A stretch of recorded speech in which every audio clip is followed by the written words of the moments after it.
each other's mental space. If you ever need me, just call. I'ma come running, give it my all. Love is love, God wins.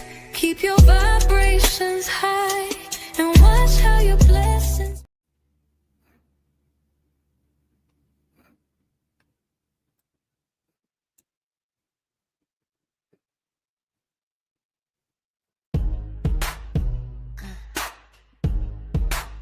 I wanna know, Nicki, is you guilty? Is you guilty or not? Is you guilty or not? Is you guilty or not?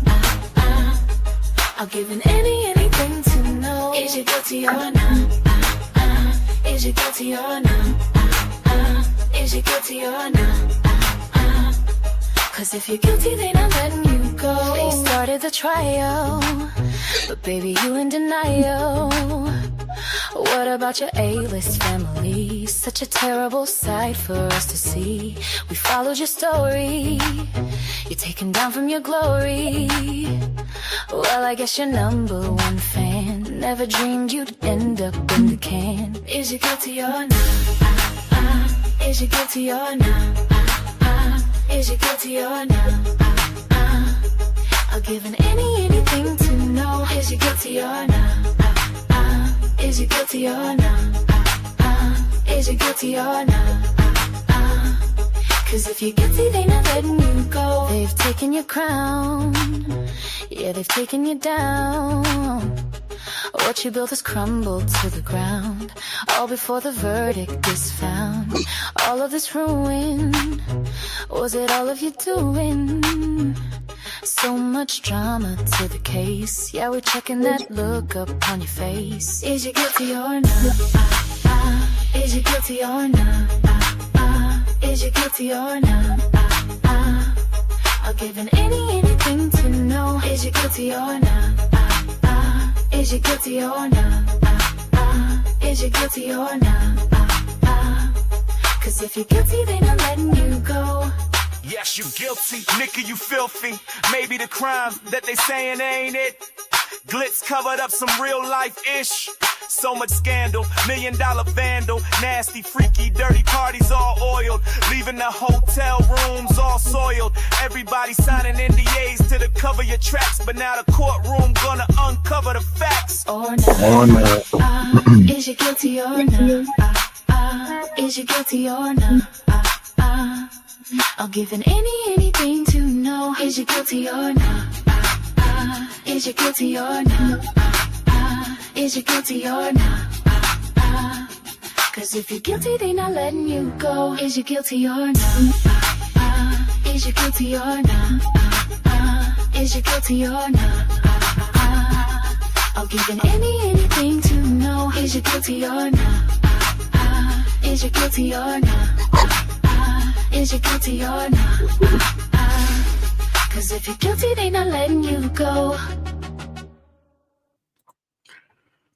YouTube, Twitch, TikTok, all of you.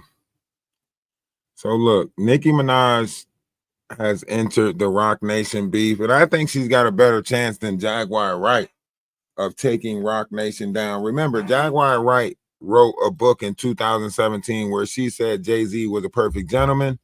And then later on in 2020, she came out with all this unbelievable stuff, box cutter information, so on and so forth. And it just came out to be more fraudulent. She says she signed NDAs, so on and so forth. So I think if anybody have a chance of taking on Roc Nation, it would be Nicki Minaj. And Nicki Minaj has posted, you know, different variations of things regarding Jay-Z, regarding Desmond Perez, so on and so forth. So when you get into it, that's why I say Nicki versus Jaguar, because they're both out for the same thing. Nicki wants to take down Roc Nation, Jaguar wants to take down Roc Nation, but I can more so get behind Nicki than Jaguar, right? And if you don't know the problems between Nicki Minaj and Jay-Z or Roc Nation. It's over the Tidal sale. So in 2015, Nicki signed to Tidal. Tidal is considered to be the online management company for Jay-Z. So basically, Tidal is what pushes your streams into some of the social media platforms, public platforms, so on and so forth. So each artist reportedly had about 3% ownership. In 2021, Jay-Z sold Tidal to Square, now known as Block, for approximately 302 million, right? Nicki Minaj claims that she is entitled to 3% of the sale, around $9 million. She says that she only was offered $1 million from the deal. And if you go back and watch that interview with Ray J, part of the conversation is roughly around that time that Ray J popped up. See, Ray J didn't pop up on her live because he was looking for this or looking for that. Ray J popped up on her live because he knew that the Tidal deal was off the table. So he knew that Nicki Minaj didn't have nobody, pushing her social media wise, right? A lot of these artists, they don't know mainstream media. They don't know this new social event. So a lot of them don't know how to stream. They got to learn how to go live from Instagram, Twitch, or any of these other platforms. They're trying to learn it fast, thus far getting in touch with the Kai Cenats, the Aiden Rosses, and so on and so forth. So they're trying to learn the system fast so they can hurry up and get on there. That's why you see Soulja Boy and all of them on social media platforms. That's why you see Chris Brown, he just started a Twitch. All of them are switching to social media. All of them are switching to content creators, right? So a lot of the people now, they're switching to content creators.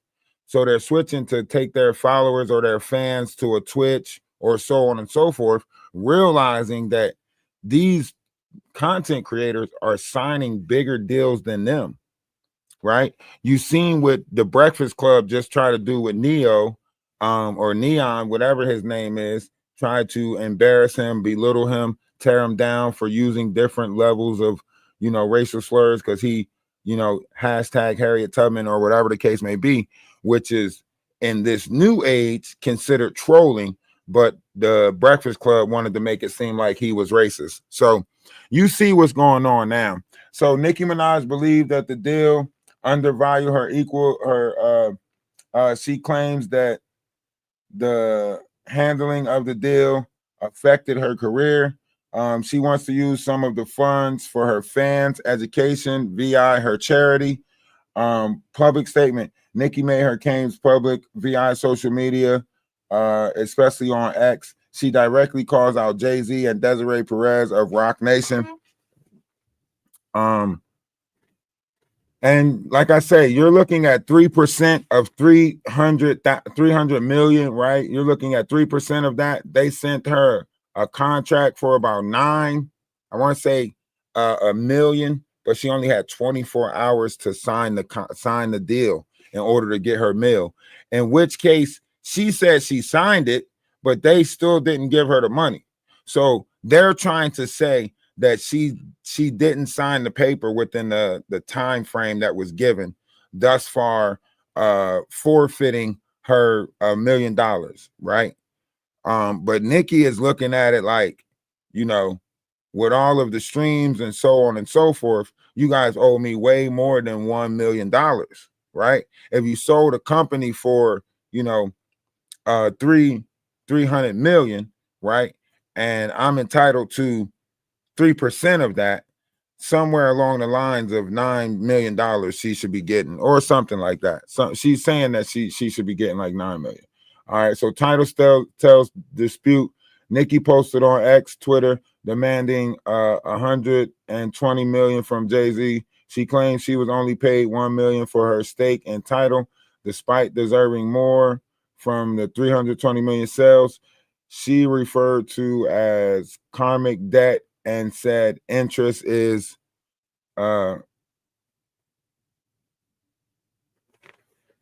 occurring. So she's saying like interest is building up on the money that Jay-Z or Roc Nation owes. Now, between all the deals, Desiree Perez daughter is saying that she don't like black people. She does all of this. So Nicki is also saying that Roc Nation is the destroyer of the black community, black culture, so on and so forth, with a lot of shady deals, a lot of, dirty work, so on and so forth. Appreciate the follow over on Twitch. Appreciate the follow. And we are on multiple platforms right now, 2 pages on TikTok, 1 on Twitch, and we're on YouTube, 2 pages on YouTube. I'm sorry. So we have Charity Angle. Nicki announced that any recovery money would support her Student of the Game charity. The charity is aimed at helping fans with college and loans. So basically, she is getting the people behind her by saying that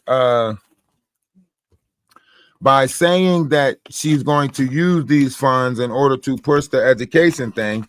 She is getting the her fans behind her in support of this. So, that says a lot.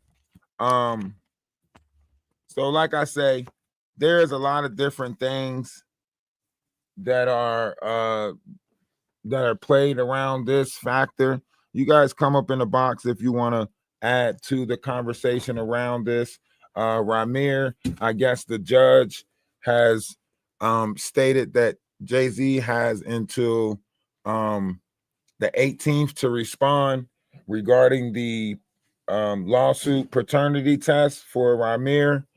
And that's where we're at right now, waiting for the waiting for more information to come out regarding this paternity test. I think that will determine the next steps of this.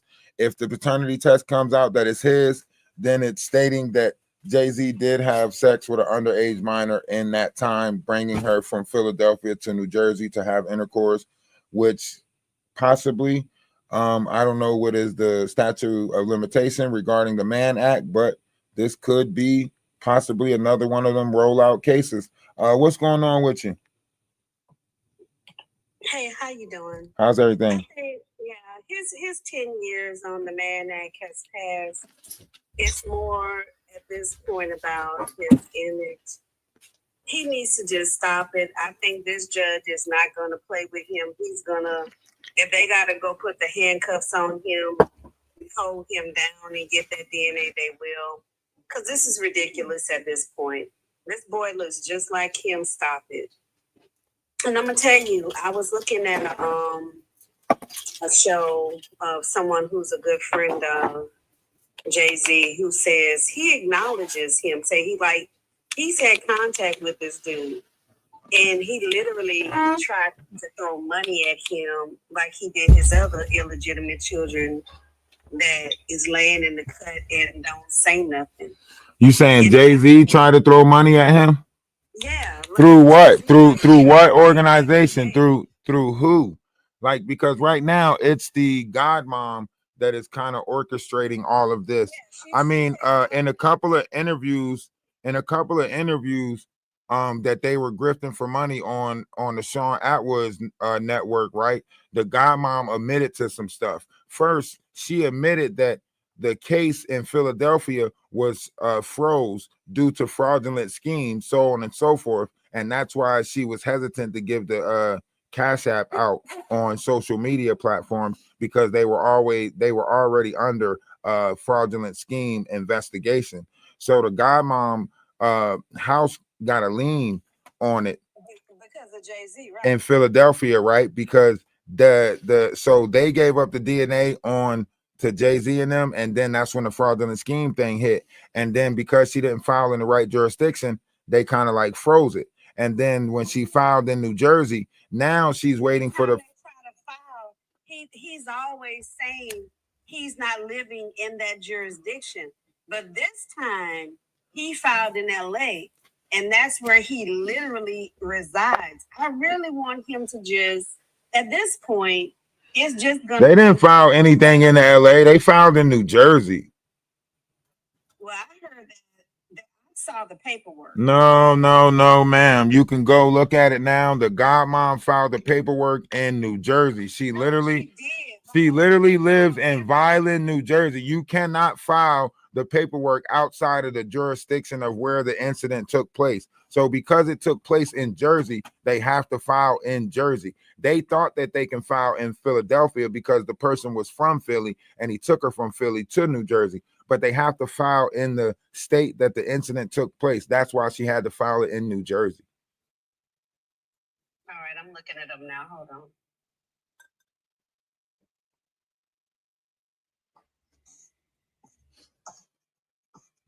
Because they're saying the young man filed in. No, the young man lives with his godmom. His godmom is the one that's in charge of all of it. His godmom is the one that's actually the one, putting the story out there. Every time, he goes to talk about it, it is her that takes over the story and starts speaking on it, because she knows more of the details, because she's not actually just his godmom. She was the godmom of his mother. His godmom was the godmom of his mother since his mother was 11 years old. And that's why I say, like, this whole thing is weird, because this is like another grooming situation, because it's the same as Shelly Carter, right? Ali Carter's mom, right? This is the same as one of those situations. How is it a 34-year-old man still living with his godmom, still staying with this godmom? Kids stay with the godmom, move from Philly to New Jersey with the godmom. That sounds like a weird relationship, if you ask me. For the godmom to tell the story more than he's telling the story. And then that's not even including all the paperwork that they trying to say that they had in their apartment that somebody was trying to break in and get to. Like, she had so much more damaging evidence besides this paternity test thing. So that's why I say the godmom story is kind of sticky. Now, I don't know Ramir's story, but I know a lot of situations like this with a lot of these people that you see coming out. The reason why they're coming out with these stories, because the real people is not here to tell the stories. That's why Ali Carter and Misha Fuller and Jaguar Wright and all these other grifters, they can sit so comfortably telling these stories about the tunnels, because the real people that's in the tunnels wouldn't dare speak up. These are the handlers that's out here playing the victim, telling these stories for misinformation purposes. Now, do Jay-Z got a kid somewhere? I believe it. They said that Jay-Z responded to a lawsuit filed by a district court in California. I mean, Jay-Z. Okay. So once again, you're trying to say Jay-Z responded to something out of California, but you're not saying that it was this particular situation. People get hit with lawsuits all the time. I don't know. I'm not trying to argue. I'm just saying they literally have paperwork showing that that's where it was filed. And what the story is that they have filed in all the places you mentioned, but this particular place, which is in California, which is where him and Beyonce reside, that is where they reside. In the past, it has been New Jersey, it has been New York, it has been many other places that they tried, and he got him suppressed and got his way. But with this one, this came out of sideways to Jay-Z, that he has until the 18th to respond, which he has. And then we're going to find out in, let's see, how many days? We're going to find out probably by Friday or Monday. Just because he responded, that don't mean crap. The judge is going to say, well, yes, you have to do it. Or just because of your response, no, you don't. But I think the judge is going to be like, if you ain't got nothing to hide, we're doing this time. And I hope so. I hope that, but that young man deserves peace. Okay. Now, if, like you say, right, if you are looking at this properly, then his lawyers might just push the same paperwork that they pushed the first time, proving or showing because Ramir, out his own admittance, he said that he gave his DNA to them. So he said that Jay-Z and them has his DNA. So he said like Jay-Z and them know whether or not they are or are not. You get what I'm saying? It was Vlad did an interview. But here's the catch though. Vlad did an interview with Oskino Sparks. And Oskino Sparks said that he the dad of this boy. So what about that part? Well, no, this is my thing. I just feel like this here. I really think that the young man knows for a fact. They said that the young man has gone through other people and what is it called? Because I did the DNA through that company and say that's how he knows. And not just that, I think people he don't know though. Pick up every he don't know though. Listen what I'm saying. Listen what I'm saying. You're going by, falsified information. And let me explain to you why, right? Because Ramir already said out his own mouth, he don't really know the details to the story. He just know what his mom said before she left, which was telling him that Jay-Z was the dad. He said he didn't even know. He said, hold on. So he said that, that he said that his mom, told him that this dude, Sean Carter, so on and so forth, was his dad, yada, yada, yada. And then after his mom passed, the god mom, been watching him or taking care of him and so on and so forth. And the god mom is the one who, can I finish? The god mom is the one who filed the paperwork. So the god mom is the one who filed the paperwork. It's kind of hard to, pinpoint the story when it's based off of hearsay. He himself can never say that he's seen Jay-Z around as a father. He can't say that, he used to come around all the time. Sean Atwoods did try to ask him some questions like, do you see Ivy, or do you think you look like Blue Ivy, and all of them, so on and so forth. In which case he gave like brief responses, but for the most part, he's not the one pushing this story. The god mom is pushing the story, which is kind of suspicious.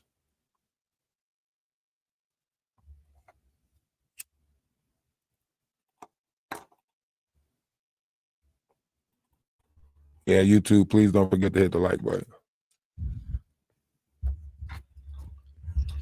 All right, you want to stay on mute now? Okay, cool. So Rock Nation, and Megan Thee Stallion, Nicki used Instagram, Facebook, and site Rock Nation, and the CEO Des Perez. She also reunited her feud with Megan Thee Stallion, tagging her in posts because the judge denied the dropping of a case with Megan Thee Stallion and her cameraman. So the judge denied their dropping of that. So that case is going to proceed moving forward. And I want y'all to know, like, with the Mann Act being on the table right now, like, a lot of people could get hit with this. Diddy has pushed for the prosecutor to bring in, everybody at this case. Diddy said, at this point, everybody that should be hit with the Mann Act, in which case the judge denied it, but the judge is probably going to hit Diddy with a harsh sentence. And, if this is not sounding more of the conspiracy type, Misha Fuller said that she was supposed to come out if Jay-Z or Diddy ever got arrested. That means this has been some type of plot or ploy regarding the grifters, or however you're looking at it. So they are looking at this, and that's why so many content creators are losing their page, getting hit with defamation of character, so on and so forth, because they are analyzing this, and they are realizing that a lot of content creators are putting out misinformation for the sake of clicks and views. So there's a lot of people looking around this subject. I mean, if I'm not mistaken, Nicki Minaj herself has hit a couple of pages regarding speaking falsified information around her, and so on and so forth. So let's not act like, the truth is not prevailing right now. You guys just refuse to try to, record or speak on the truth. Y'all keep on trying to overlook the facts because the facts are not as appealing as the lie. See, the lie is a whoa factor. Ooh, oh, wow, that's going on, right? The truth is a lot darker, right? So as soon as y'all want to, look at the truth of it all, it's been dark things going on since the 90s. Look at Keith Sweat. Look at Aaron Hall with I Miss You, right? That's where R. Kelly got his style from, right? Look at how crazy it was, the Drew Hill days. Y'all don't remember Cisco getting caught in the bed with Nokia? Y'all don't remember Big Tigger from the basement getting found in the hotel room with all them guys? Y'all don't remember Bow Wow getting his butthole stitched up because the limo driver raped him? Y'all remember this shit? Stop acting like all this fuckery haven't been going on, man. They say that that's what they said. They blamed it on the limo driver, but it was really fucking Diddy. And that's why Lil Bow Wow became Mr. 106 in Park. Y'all know. Y'all just don't want to talk about all the fucked up shit. The Foxy Browns, the fact that Little Kim had to be rushed to the hospital to get semen pumped out her stomach. Y'all just don't want to talk about that shit. And that's okay though. So yeah, platinum engagement for fan polls, Rock Nation. Bottom line, Nicki is using public pressure, social media, and so on and so forth to put the pressure on Rock Nation. And now with this Kick platform, she's going to take it to a whole nother level because she'll be able to not only get to the youth, right? When you go with Aiden Ross, and I think Aiden Ross might be applying Nicki to Kick University. He already got Drake, right? So they all going to do this podcast thing, kind of like Kai Cenat did with Streamer University, but Aiden Ross is calling it Kick University, and I think he's making Nicki Minaj one of the professors of Kick University. So she's about to get a hell of a different wave, hell of a different audience, a hell of a different fan base, right? She started noticing that Instagram was pushing her numbers out. So she started noticing that Instagram was pushing her numbers down when she started talking about Jay-Z, right? So that's what made her reach out to Kanye. And I mean, not Kanye. That's what made her reach out to Kai Cenat. And then Kai Cenat pointed her in the direction of Aiden Ross. He told her that if she wants to talk about the things that he thinks she wants to talk about, the best platform would be Kick. Jay-Z knows the streets is watching. Hey, the streets is not only watching, but they talking now. They got him circling the block before he parking now. Don't get it twisted. He ain't scared. He just cautious now. You know what I mean? Yeah. And all right. So July 8th, we calculate about 120 mm so far. Jay-Z called me, settle this karmic debt. July 8th, I'm going to use some of the money to send some of my barbs to college. Denying life. She did the poll.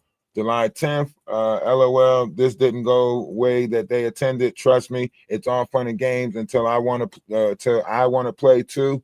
July 9th is when she posted the refresh of 50 Cent post about Ramir and Jay-Z allegedly. And shout out to the Atlas family for always providing the best details when it comes to these facts. Or I do my own research and stuff like that, but every time they see me, they also provide additional information regarding it. We spoke on a lot of this already regarding this.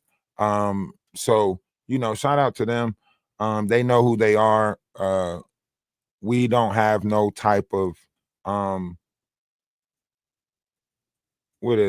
order over here. Like, we all are leaders. We all are, the heads of this table.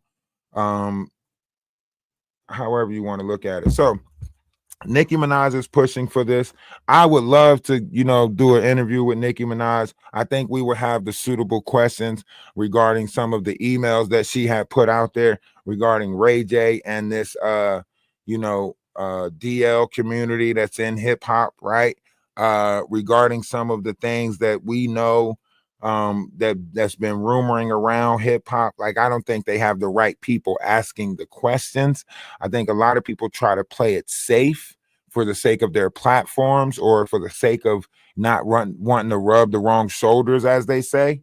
So, but I think like at this point in life, we need something like Nicki to come along and shake it up. You know what I mean?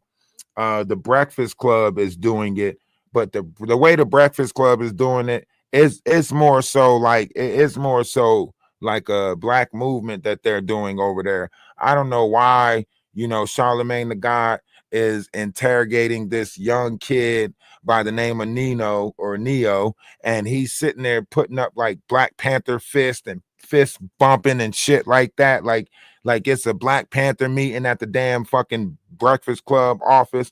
Oh, special needs ass fucking Charlemagne the God, oh dumbass, sitting there trying to, and he had to know that was going to look bad on him and the Breakfast Club. He had to know that was going to start a beef with him and the streamers, because why would you do that? We're trying to bridge the gap between the youth and the older generation, and then you got people like the Breakfast Club who sat there and just set us back like fucking 20 steps from bridging the gap between the youth and the older generation, because they sat there and brought him out there and then attacked him the whole fucking time. Never shook his hand on the way out or nothing. Like Charlemagne the God, the Breakfast Club, y'all are some snakes. Like, y'all can say that y'all did that for the culture, but that was some snake ass shit. And you used the culture to fucking attack that kid. You're snakes for that. You're fucking snakes for that. So, just hilarious. You're not that hilarious. All right. I just want to say that you're not that hilarious. All right. You go to work drunk every day just to put yourself in the mood to be able to talk shit. You're not a natural fucking comedian. You got to get drunk or intoxicated in order to find these thoughts. So, yeah, you're not that hilarious. So, and Charlemagne, you done got beat up so many times already for running your damn mouth. And now you want to pick on the youth, because everybody else that you pick on, they're going to punch you in your shit. You know what I'm saying? They're going to punch you in your shit, Charlemagne. That's why you pulled the interview with Neo. And that's why Aiden Ross was in the comment section talking shit. That's why Aiden Ross was telling Neo, like, yo, Neo, don't say nothing to these people. They're disrespecting you right to your face, because y'all was trying to use him as the butt of y'all joke. Y'all was trying to get him up there and ask him all types of questions regarding him. And this is considered internet trolling. He was trolling. He was trolling when he said certain things and did certain things, right? But this is what they did. They made it seem like Neon was racist, right? And tried to make him say all types of different things regarding that. Like, yo, Breakfast Club, cut it out. We don't need y'all fucking up the culture already no more than it already is. So we definitely don't need y'all fucking up the culture.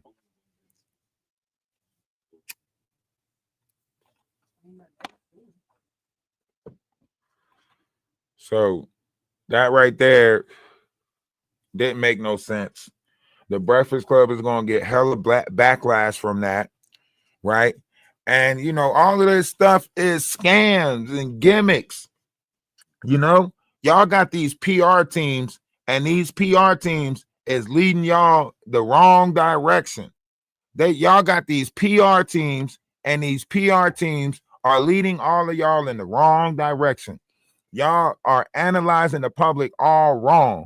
Don't y'all realize that y'all can't play on our feelings and emotions no more?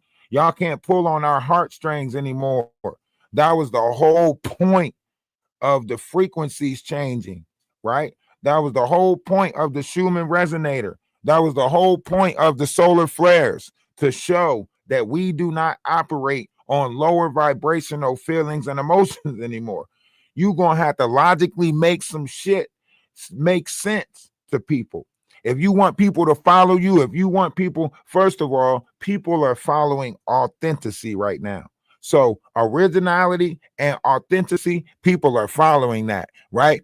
And to be honest, we became a bot society so tough that originality is needed. People are looking for originality now. So people are following people that are more so like them or more so original. We not following this trend. You see how, Rakai, all of them, they all dyed their hair brown. Like all of them dyed their hair brown. All of them dyed their hair, the top of their hair is brown, so on and so forth. Man, if that's not a boys and girls club ritual right there, that's to show you all the people that's involved, right? When they do stuff like that, that means all of them are involved in that, and they do it like that. That way they know who they are in public. It's a secret society. So you don't know who's in that society until you see certain things. So when you see them throw up that, or you see them do the little eye thing, or you see them all dye their hair a certain color, right? That's when they know each other. Like, oh shit, oh okay.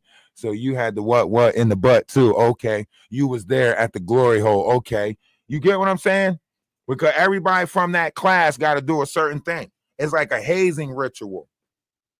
Think about like Greek mythology type shit. It's like everybody who got their balls tickled is over here. And then everybody who got their voodoo wanker waker is over here. And then everybody that got their shenanigans wackle wackle is up here. And then everybody who tickle daddle is over here. And then all of them is doing different fashions at different times. Like, okay, this group is going to paint their nails. This group is going to dye their hair. This group is going, and that's how they recognize each other. For real, y'all come on up, get in the box. Come on up, get in the box. Get in the box, TikTok. What y'all got to say about this? Is Hollywood going down? Is the hip-hop industry going down? Is this just the beginning of it? Are they just targeting the black people, Tyler Perry, so on and so forth? We got some more names that's about to come out. Epstein file just hit. Turns out Trump is in there, pictures and all with Epstein. So, the White House is in shambles right now with this Epstein stuff coming out. The Diddy stuff is still hot on the press. Nicki Minaj is taking down Jay-Z. The text messages is out on Tyler Perry. This shit is getting bad. What do y'all think? Come up in the box. Let's go, TikTok.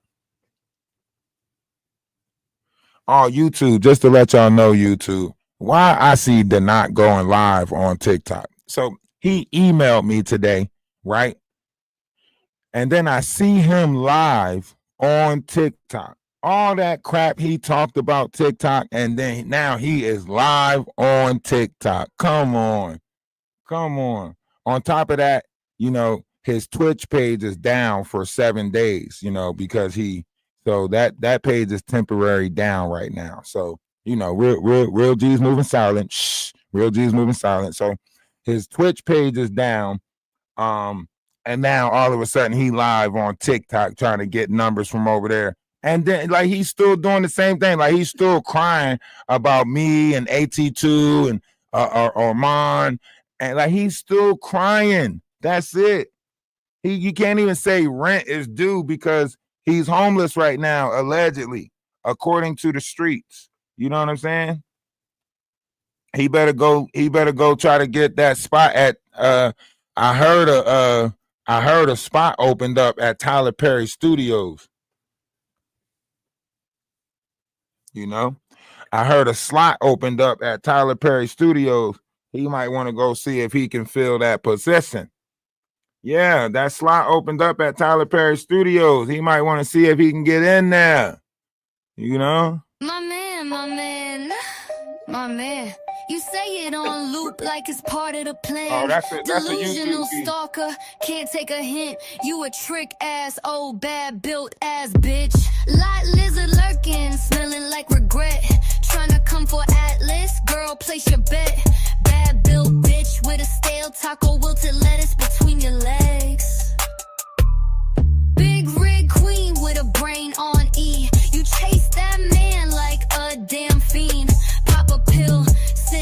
off your meds. The voices talking, they all in your head.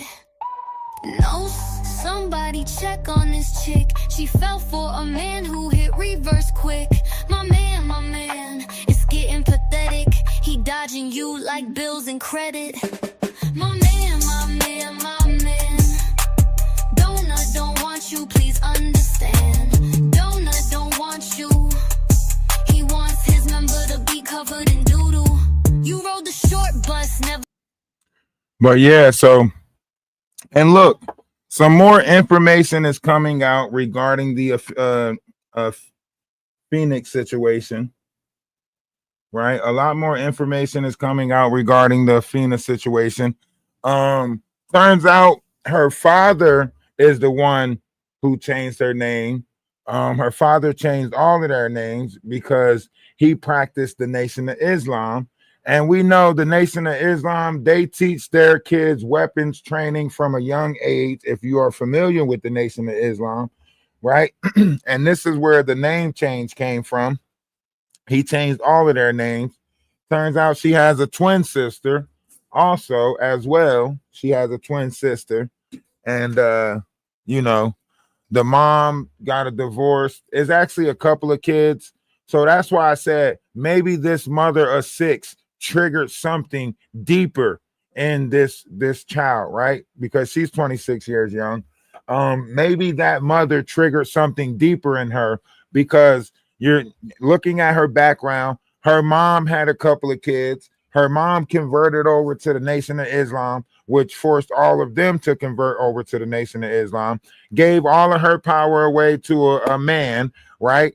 And this one probably was on the more rebellious side, not wanting to, she seemed more free, you know, so she's the, you know, the rebellious one that probably didn't want to be a part of that Islamic nation or whatever it is. And you know how strict the Islamic nation is. They don't want their kids being with people outside of their race. They're real, you know, strict when it comes to that. It sounds like she might have been staying with a Caucasian gentleman by the name of Wayne Fisher. I'm not sure. Allegedly, supposedly, they say Wayne has been missing for 2 weeks. So, you know, when y'all screaming like she should have took it out on that man, well, you don't know what the fuck took place. You know what I'm saying? This could be the second one. You know what I mean? That the man might already be missing somewhere. You know what I mean? This could be, you know, this could, you know, I'm not sure what took place, but allegedly Wayne Fisher is missing. And everybody is looking up different Wayne Fishers. Someone looked up a Wayne Fisher that was a part of a psychiatric, Monroe Psychiatric Division of Child Behavior Modification, which would be crazy because this would be, you know, a doctor who actually watches autistic or, you know, ADHD or, you know, autistic based, you know, children spectrum based. To be autistic herself. I know, but that's what I'm saying. Like when you're looking at this, and I want to ask this major question right here. Who the fuck is putting out all her music and shit? Who the fuck is managing this? Someone is managing her music. Someone has to be, she has to have a manager somewhere, because there's no possible way all this shit is just dropping on, like, there's no possible way her song is on TikTok. All of that shit already trending on TikTok, motherfucking video already on YouTube. She getting more followers on Instagram than ever right now. Who's her social media management? Who is it? Because somebody got to be managing her social media right now for all her music to be coming out trending and all of that shit. Because that they would have to be putting that in the system right now to make it available for TikTok clips and all of that stuff. So somebody's managing something.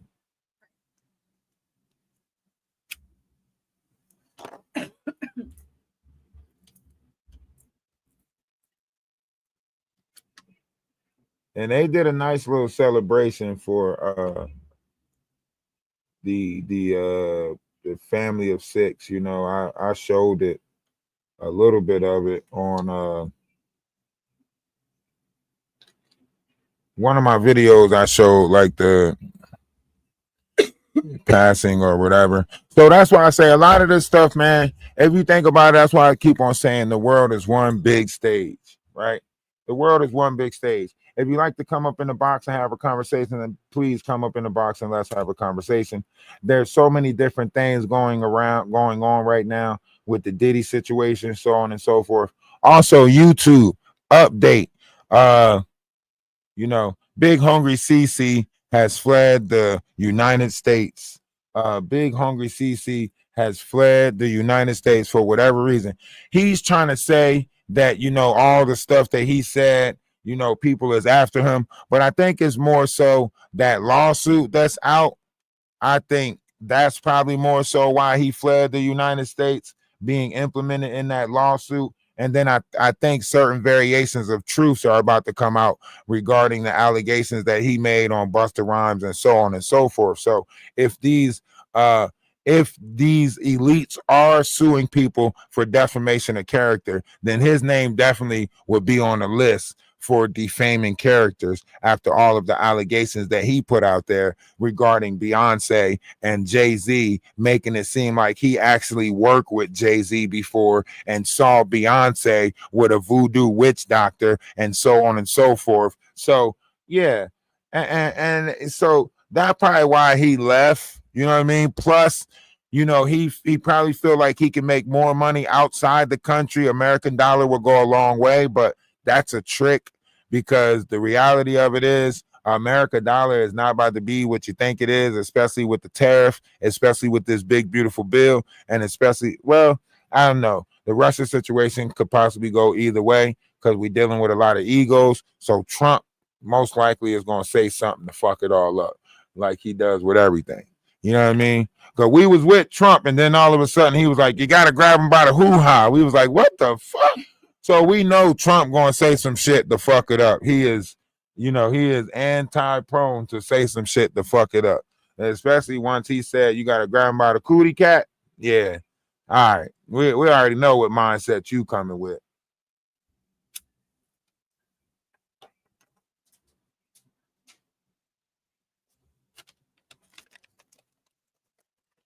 But yeah, what do y'all think? I mean, I believe that the mother and the kids are going to be well taken care of. I'm not even gonna lie to y'all. I done seen like a bunch of GoFundMe's already. I am in Michigan. The McDonald's is still shut down. But I haven't seen like them rally around this McDonald's, and that McDonald's might not open back up, to be honest with y'all. That community probably don't need that McDonald's to open back up. That lady probably put 15 years of evil into that. I mean, she probably gonna be hunting that McDonald's. She's not going nowhere. She not going nowhere. You're gonna be working in that motherfucking McDonald's, and you gonna hear Jennifer in your ear like, I said, hurry up. You know what I'm saying? So yeah, so that McDonald's is most likely haunted right now. You know what I'm saying? Hey, you working at that McDonald's, you might hear a motherfucker just, take my belt off and whoop y'all. Like, you don't know what the fuck you might hear working at that McDonald's. So that McDonald's probably gonna stay shut down. For real. Y'all know black people. We'll think something hunted real quick, won't we? We'll X that motherfucker out real quick. Yup, it's hunted. Yup. The first rack that dropped, the first noise we hear in the back, anything. Oh, this motherfucker hunted. We out. That first light that flicker, first thing that goes off. Oh yeah, we ain't even, nope, we out. Sorry, nope, it's hunted. We gone. How come no employees didn't speak up? I think a couple of employees spoke up in a couple of different places. I have posted videos of Fina and them being in the back, like just on some. Yeah, other people had their phones out too, so the other people was using her for their entertainment. A couple of people was going live saying, Fina, look, you're on camera, you know what I mean? Because they knew that she had that Instagram, so on and so forth. So they was gaslighting her fame too, you know, because ain't no way I would have told her that song was good. Accept me for who I am. Accept me for who I am. Accept me for who I am. You know what I'm saying? Like that shit is just so like, maybe if you would have just took that voice and just put like a good beat behind it, then maybe you could have got away with it. But that shit seemed fast, like on some backyard recording type shit. Like, come on. And she's like, my music out and people are really loving it. Oh, yes. Yes. I mean, she was doing what she loves, so I mean, that's all it was about. That's all it should be about, is doing what you love. You know what I mean? Like, but you know, and when you say stuff like that, you got to be careful because, well, you know, what if everybody do what they love? Some people love gaslighting. Some people love being mean to people. Some people. That's why I say I respect what people do with their vessels. If someone else love, you know, being an asshole, that's what they love to do. And that's why I always just say love is love. Because whatever it is that they love, hey, it's still a form of love. It might not be something that I love, but they getting love out of it. You know what I mean? Because I can't determine how somebody else want to be loved. I can only determine how I want to be loved. I can only give an insight on my love, on what I bring to the table when it comes to love. A lot of people don't want to tell you. They're going to tell you, like, listen, my love comes with motherfucking fist fights, and you know what I mean? Imagine if people was honest like that about their love. Like, yeah, my love come with holes in the door, fist fights, and drop kicks. You still want it? You know what I mean? Yeah. That would have saved me a lot of time. It saved everybody a lot of time. I mean, like a lot of time. Like, You gotta go back to like the old days or the whispers. You know what I'm saying? You gotta go back to Temptations or Fire Heart, something. I wanna love I can see. That's the only kind that mean a thing to me. You gotta go back to that type of love, you know? That kind of love that I could sure do without. Huh? These motherfuckers want to give you a black eye kind of love. And they like that shit too. That's the crazy thing. Some of these people like that shit. I never forget the day my homeboy and his girl was fighting, and I broke it up. And when I went back and looked at her, she was smiling and shit. Like, what the fuck is you smiling for? Y'all in this motherfucker physically fighting and shit. What the fuck is you smiling about? I was mad as hell. My shirt was ripped and everything, and I'm looking like, the fuck is you in here smiling for? But that's, you know what I'm saying? You gotta remember, there was a whole generation of people who was raised to think that if a boy hit you, that means he like you. You know what I mean? There's a whole generation of women that was raised to think that shit. You know? Right now in West Virginia law, you can still, you know, beat your wife on Sundays on a courthouse step, for real. It's in their law. I don't know why they ain't take it out their law yet, but they also didn't take, you know, the whole animal thing over 30 pounds. So that's weird as fuck. I want to know who sat down at the table and voted that shit in. Like, first of all, who came up with the questionnaires? Like, is it okay with animals? Yes or no? And if so, what would be the weight requirement for that animal? Like, who the fuck sat down and came up with that? Because that's sick. I agree. 30 pounds should be suitable. No, who the fuck came up with that? Right.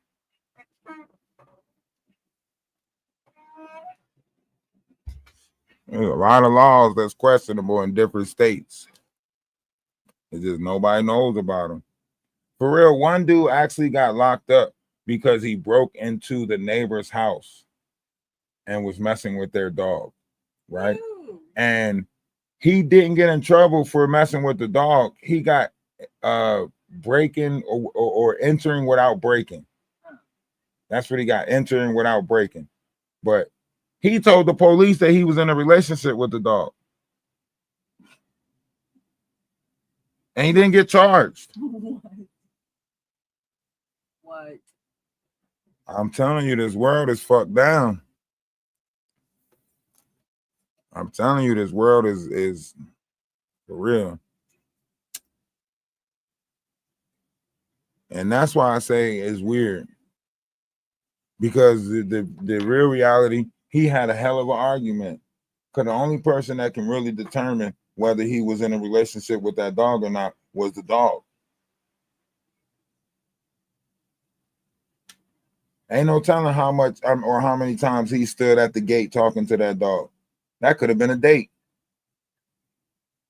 The neighbor outside talking to your dog. That's why I don't let nobody talk to my dog. Yeah. Don't talk to my dog, because you fuck around and be building a relationship. Next thing you know, you thinking that you dating my dog and shit. You know what I'm saying? And every time I go to the park, your ass at the park waiting for my motherfucking dog to show up. Nah, I'm good.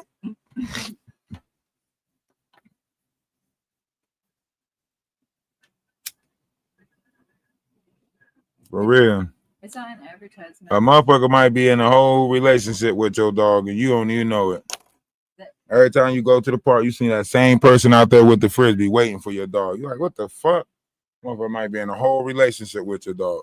All right, see you tomorrow. He ain't even talking to you. He talking to the dog. Right? I'm telling you, I just seen a commercial where like a place where they match people who don't have dogs with people who do have dogs, and they want to spend time with dogs and can't, because they don't have their own dogs. So if you ever need somebody to watch your dog, dogs, it's like a dog dating service. Creepy. You'll be out this motherfucker like, what's got into that cat? Friskies. For real, y'all think the world ain't strange enough, man. You got these people out here who they'll tell you like, I love my animals more than I love people. Get from over there. Kitty.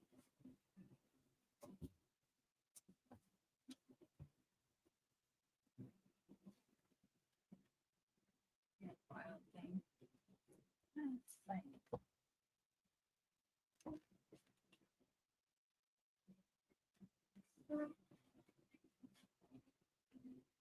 I don't know. Chill. There's an app for that. Pet sitters. Yeah, you don't want to know what those pets really sitting on. You don't really want to know what them pets really sitting on. You come back talking about something. What? My dog is pregnant. Yeah. They throwing a baby shower for the dog and more shit. You talking about what the fuck? You trying to figure out why they care about your dog more than you do. They be buying the dog stuff. I don't care because shit, they buying my dog all types of free stuff. Every time I turn around, my dog got a free toy, a free snack. They come get my dog for the birthday parties, all of that shit. And I just be letting them take the dog. Yup. Wondering why your dog come back, motherfucking liking them more than they like you. Shit. You don't even know. That motherfucker get to lick peanut butter every time they go with that person. You ain't even letting them taste peanut butter. They get to lick peanut butter every time they go with that person. Ain't that right, Luther? Luther know about licking peanut butter off of stuff. Ah, shit. Ask Luther. Luther waiting to tell his story when he get away from Maggie. Luther like, how'd you know? How'd you know she had me licking peanut butter?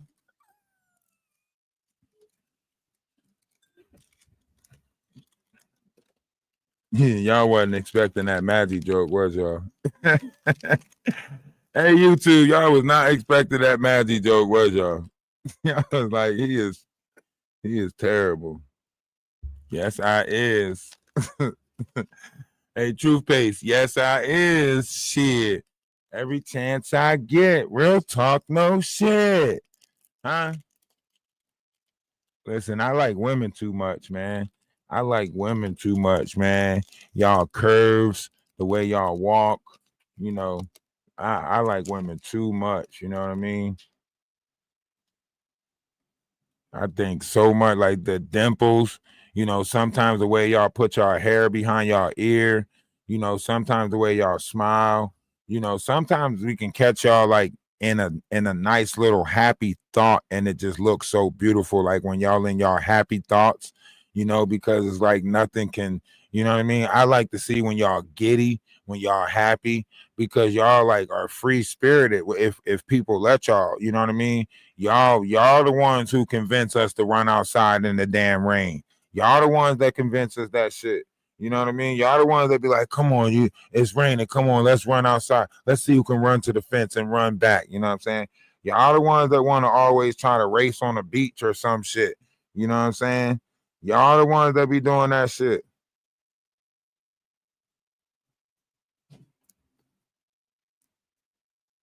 So yeah, I be thinking like a lot of, like I think women, you know, because like for real, men they act like they scared to motherfucking have fun. Like niggas be walking around trying to be so fucking tough with one another, always trying to be macho and shit. Man, if you don't get that motherfucking Tony the Tiger shit out of here, I be tired of playing motherfucking anything you could do, I could do better with these dumbass niggas. Like I ain't gonna lie, I be so tired of that shit. Like, man, I am not trying to motherfucking compete with you. And every time y'all, like men, every time you get around women, they always fucking act different. Like they always start to act weird. Like they always be trying to like one up the story or do some weird ass like, you know, never let you really had a moment type shit. Like, bro, you gonna get your moment, but this one mine. Like the conversation will be going your way, and they'll try to say some shit to try to joke on you, to try to embarrass you, especially if you borrowed their shirt or something like that. They'll be like, oh shit, I don't know why y'all liking him so much. That's my shirt he got on right there. Motherfucker, the shirt is not what the fuck they attracted to, you some of my mother. That's why I don't fuck with nigga, because they be trying, you know what I'm saying? Like they be trying to put you on a spot and shit, like when they don't got their moment and shit. Hey, I don't know why y'all around him for shit. I paid for him to get in. They don't even need to know none of that. For real, man. That's why I be ducking. Like, listen, when I was around my homie, like I would give him money before we go in the club. I'd be like, bro, here, I know you ain't got no money on you. Take this money so that way you ain't got to come up to me asking me to buy you a drink or nothing, and the girls won't think you broke. I be preparing for shit before we get there. I used to tell my homie like, yo, walk me to the bank real quick, and just for walking me to the bank, I'll give him some money because I know he was broke. I know he ain't had no money no other way. You know what I'm saying? So I would give him money. But you know what? You know what made me stop doing it? The motherfucker got extra with it. Like he started volunteering my money to other people. Like one time we were standing at the Chinese food store and somebody came up and was like, hey, yo, Fonz, let me borrow something. Fonz gonna look at me and say, yo, let him borrow $20, put it on my tab. Nigga, the fuck is you talking about? Bro, that shit had me so mad that day. I'm looking at him like, what the fuck you mean let him borrow $20 and put it on your tab? When did you get a tab? For real, I was so mad. I'm like, bro, you getting too comfortable. Like, cause it like every day I would wake up and smoke. So every day he would come knock on my door because he knows I'm playing the game and smoking at 6:00 every morning. He knows I'm playing the game and smoking. Either if I'm not at work, I'm probably at the crib playing the game and smoking. So he'd come over every morning and knock on the door because he knows I'm smoking. And I can't just sit and smoke in front of somebody. So now I gotta pass him the blunt. So now since he come over the crib and I know he coming over the crib, I'm not just rolling one blunt, I'm rolling two because I know he gonna come over the crib. So now I'm going to the block like I usually do, doing the little hustle thing and going to work, right? So I'm going to work at night, you know what I'm saying? Work watching the old folks from 12 o'clock at night to 8 o'clock in the morning. I'm watching the old folks, and then I'm going to the block and hustling too, right? So I got money. I don't have no problem with money, right? But the Chinese food store is where we hang out at. So now I get a second job. So now I'm working at Bancroft Neural Health, watching autistic kids in the daytime from 8 in the morning to 12, and then it's a swing shift. I would have to drop them off at school No, I dropped them off at school at 10 and then picked them up at 1. So from 8 in the morning to 10, I watch them and then I drop them off and then I take the van back to the house and then I come back and pick them up at 1 and then I watch them from 1 until 9 o'clock at night. And then at 9 o'clock at night, I'll get off at 9 o'clock at night, go to the block for like 3 hours. And then from 12 o'clock, I will go work at Plus New Jersey from 12 o'clock to 8 o'clock in the morning. When did you sleep? From 12 o'clock to 8 o'clock in the morning. After I put them old ass people to bed, I will go in the living room and sleep on the couch. And then I would have to get up and get them ready for breakfast. And then their bus would come and I will put them on a bus. Okay. Unless one of them shit in the bed or something, I'm usually at a peaceful night. Unless that motherfucker bell go off or unless Larry, you know what I'm saying, just start tripping out. Sometimes Larry might trip out and have a motherfucking nightmare. And then you go in there and he trying to beat you up. But other than that, you know what I mean? Like that was it. Like, deal with Chris and them in the daytime, the autistic kids and shit, possibly getting beat up by one of them, and then go deal with some old people at night, possibly getting beat up by one of them. But it was weird though, because like, all right, so you had one lady in there, she was stealing. She was diabetic and shit, but she would steal try to steal like the goodies and shit out the kitchen. So we had to lock the snacks up. And then you had one lady who was paralyzed, but if you got too close to her, she'll try to grab you or grope you. Every time you go in the room to help, that's why I never went over to the lady side unless they really needed help. Because like when you get over there, the lady will start talking to you like, you know, we're allowed to have sex and stuff in here. You be like, what the fuck?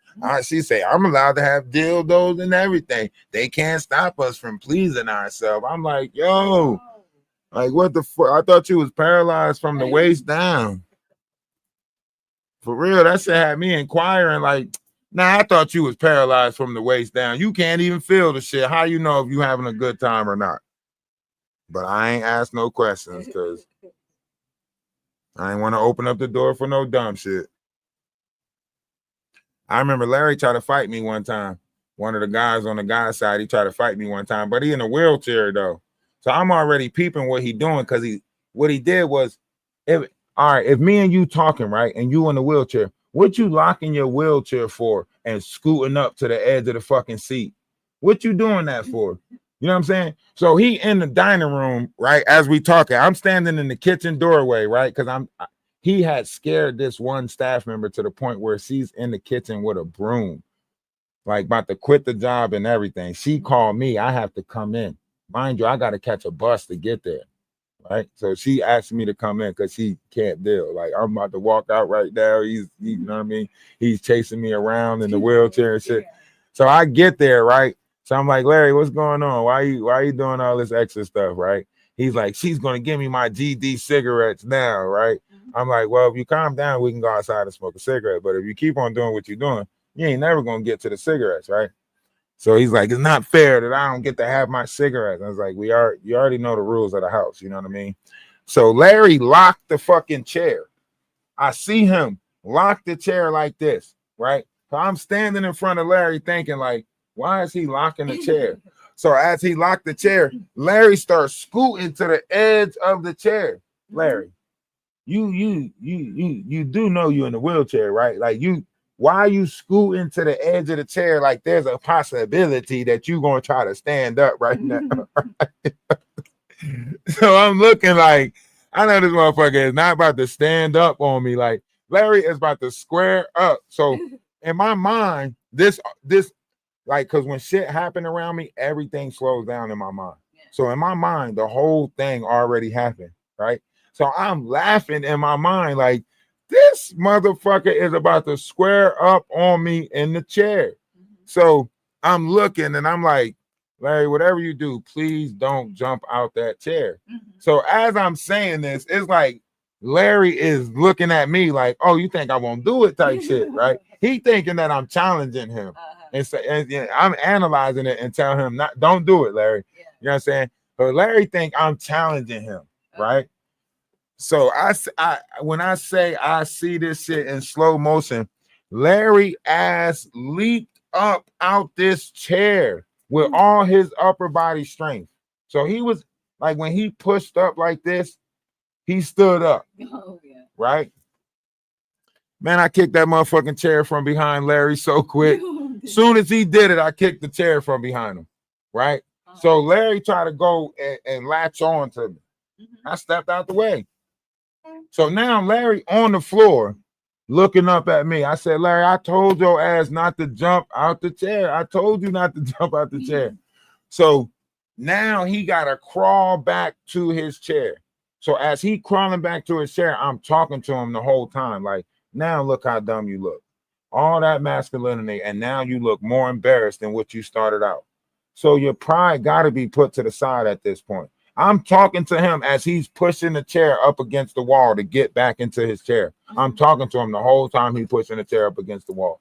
I'm not helping him or nothing. I'm like, now see, when you get back in your chair, I'm going to need you to calm your ass down. And after you calm down, come on back and we can go outside to smoke a cigarette.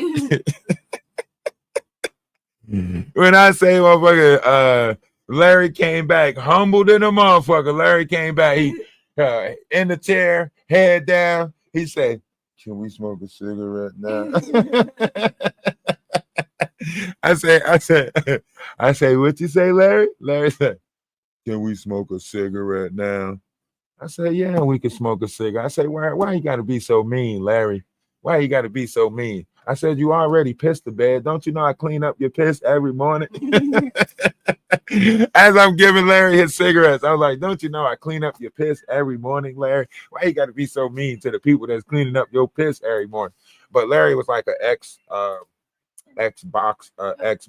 you know what I mean? He had like the tattoos, the vest, everything like that. He was like, you know, a womanizer, give me my beer, you know what I mean? So all the women staff, he would try to take advantage, like talk to crazy, you know what I mean? But I would laugh at Larry, like, Larry, you pissed the bed. You was not scary, bro. You pissed the bed. Like, you can't, you of all people, I am not about to get into the fight with the man that I got to wake up every morning because you keep overlooking your alarm clock and you keep pissing the bed. Every morning I got to put you in the shower and get your blankets and shit because you keep pissing the bed. And you supposed to be scary? You better pipe down, Larry.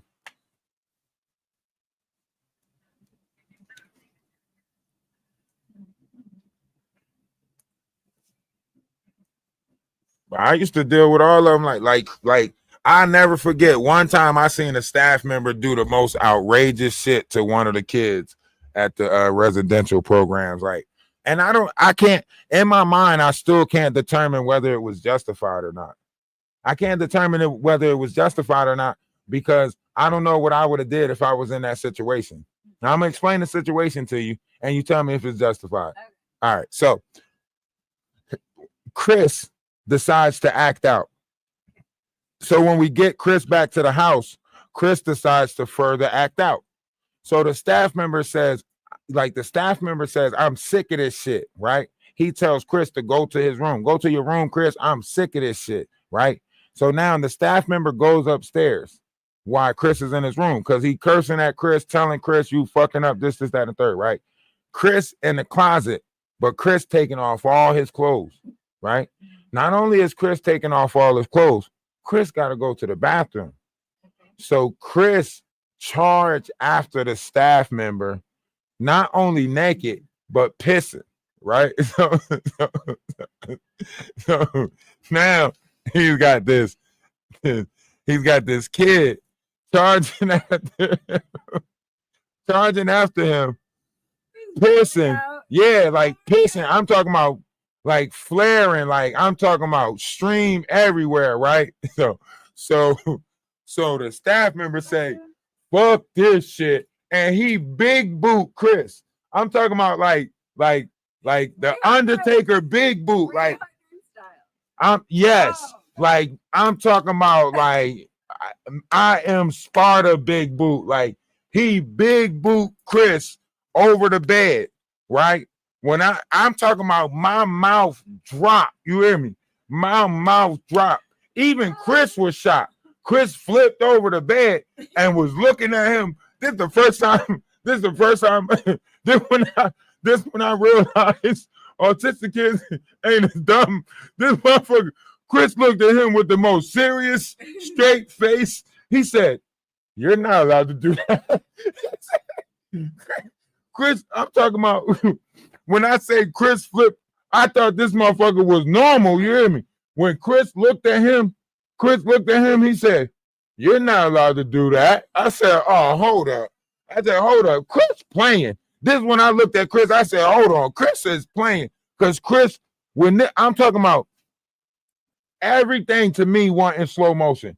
Because when I seen Chris come out because at first I'm trying to calm Chris down. Chris like, I want to unalive myself. I want to unalive myself. I'm like, Chris, calm down, Chris, calm down. But the other staff member, he's like, no, you do this every time, Chris. Every time you do this. And we got the system. You ain't working with the system. They already told you that they was going to take you out the residential program, blah, blah, blah. So as he's saying all of this, Chris is taking off more and more clothes. So I'm trying to tell dude, like, bro, is this what we said? You're not calming him down. He's actually getting more and more like naked. Like, so I'm like, we trying to get him to get his clothes on, sir. Like, calm down. He's like, nah, I'm sick of this shit. After this report, Chris gonna have to get out of here. So when he say Chris gonna have to get out of here, now Chris completely naked, piss coming out. I backed up. I knew oh shit. So he charged after dude. Chris go after dude. Right? And this dude say, well, this shit. I'm talking when I say he big booted Chris, he didn't hit Chris in nowhere but the chest. Like he just hit Chris right in the chest with the big boot. Boom. And Chris flipped and tumbled off the bed. Mind you, he is still pissing. So it's piss all on the ceiling. It's piss everywhere in Chris' room. You hear me? and Chris looked up and said, you're not allowed to do that. So now the dude, the other staff member, look at me and say, you deal with it. How the fuck I'm going to deal with it after you just big booted him? I don't know where to take this conversation now. Like, I'm supposed to say, Chris, I'm sorry you got big booted. Like, what the fuck am I supposed to say after you just big booted him over the bed? Like, he walk out the room, like, you deal with it, and walk out. So I'm trying to calm Chris down. I'm like, Chris, calm down. But at the same time, I noticed something. Chris ain't as crazy as he's playing, right? So Chris say, I want to unalive myself. I want to unalive myself, right? So I'm like, Chris, come here for a second. So Chris come over to the window, and I point out the window. I'm like, look down there. I say, you see all them rocks down there? I said, even if you jump, you're just going to be fucked up. You still going to be alive. Just fucked up. Is that what you want? He said, no. I said, well, stop saying you want to unalive yourself. He said, okay. That's simple, right? So now I say, now, Chris, calm down, clean yourself up, come back downstairs and start all over. And I went downstairs. 10 minutes go by. Chris come downstairs, cleaned up, clothes on. He say, can I play my game now? Go ahead, Chris. Play your game. Right? Now, mind you, the staff member, he's still going off in the office. Oh, yeah. Right? Still going off. I go in there and I'm looking at him like, what we supposed to do? Like, right. Like what we kind of report got like what we supposed to write? Because I'm pretty sure Chris is going to tell the school that you fucking drop kicked him. Right. I'm pretty sure when Chris go to school tomorrow, I'm pretty sure when Chris go to school tomorrow, he's going to say that you drop kicked him. That motherfucker said, don't worry about it. Them kids be saying all types of shit. In my mind, I'm thinking, nigga, I watched you big boot him. This ain't no kid saying all types of shit type of situation. This is, I watch you big boot him. So I'm kind of like in between, like one of them places where, like, should I put in the proper incident report or shouldn't I? Right. So the next day, the main lady from the building called me to the building. I'm like, oh shit, this about the big booting incident. She say, when I get in there, she say, you work so well with Chris. You seem to understand him. you talk nice and slow to give those, you know, levels of understanding. We're moving Chris to a more secure facility, and whenever we do something like this, one of the staff members have to go with him to make sure that he settles in. These motherfuckers did not tell me I was about to get locked in this motherfucking facility with Chris. They did not tell me that this was a prison for autistic kids. They didn't say that. They told me that I was supposed to be there for a couple of days to make sure he transitioned into that place, right? This fucking place come with a key card, a security gate to get in. Then you got to wait for the next gate to open to get into the main place. And then there's an A building, a B building, a C building, and a D building. Each of them hold like 10 to 12 kids. Guess what? Every last motherfucking kid got a staff member. No, not like the residential program where it's 2 staff members for 3 to 4 kids. No, every individual kid has a staff member. 12 kids in this building, 12 staff members. I'm walking around like, where the fuck do they got me? Right?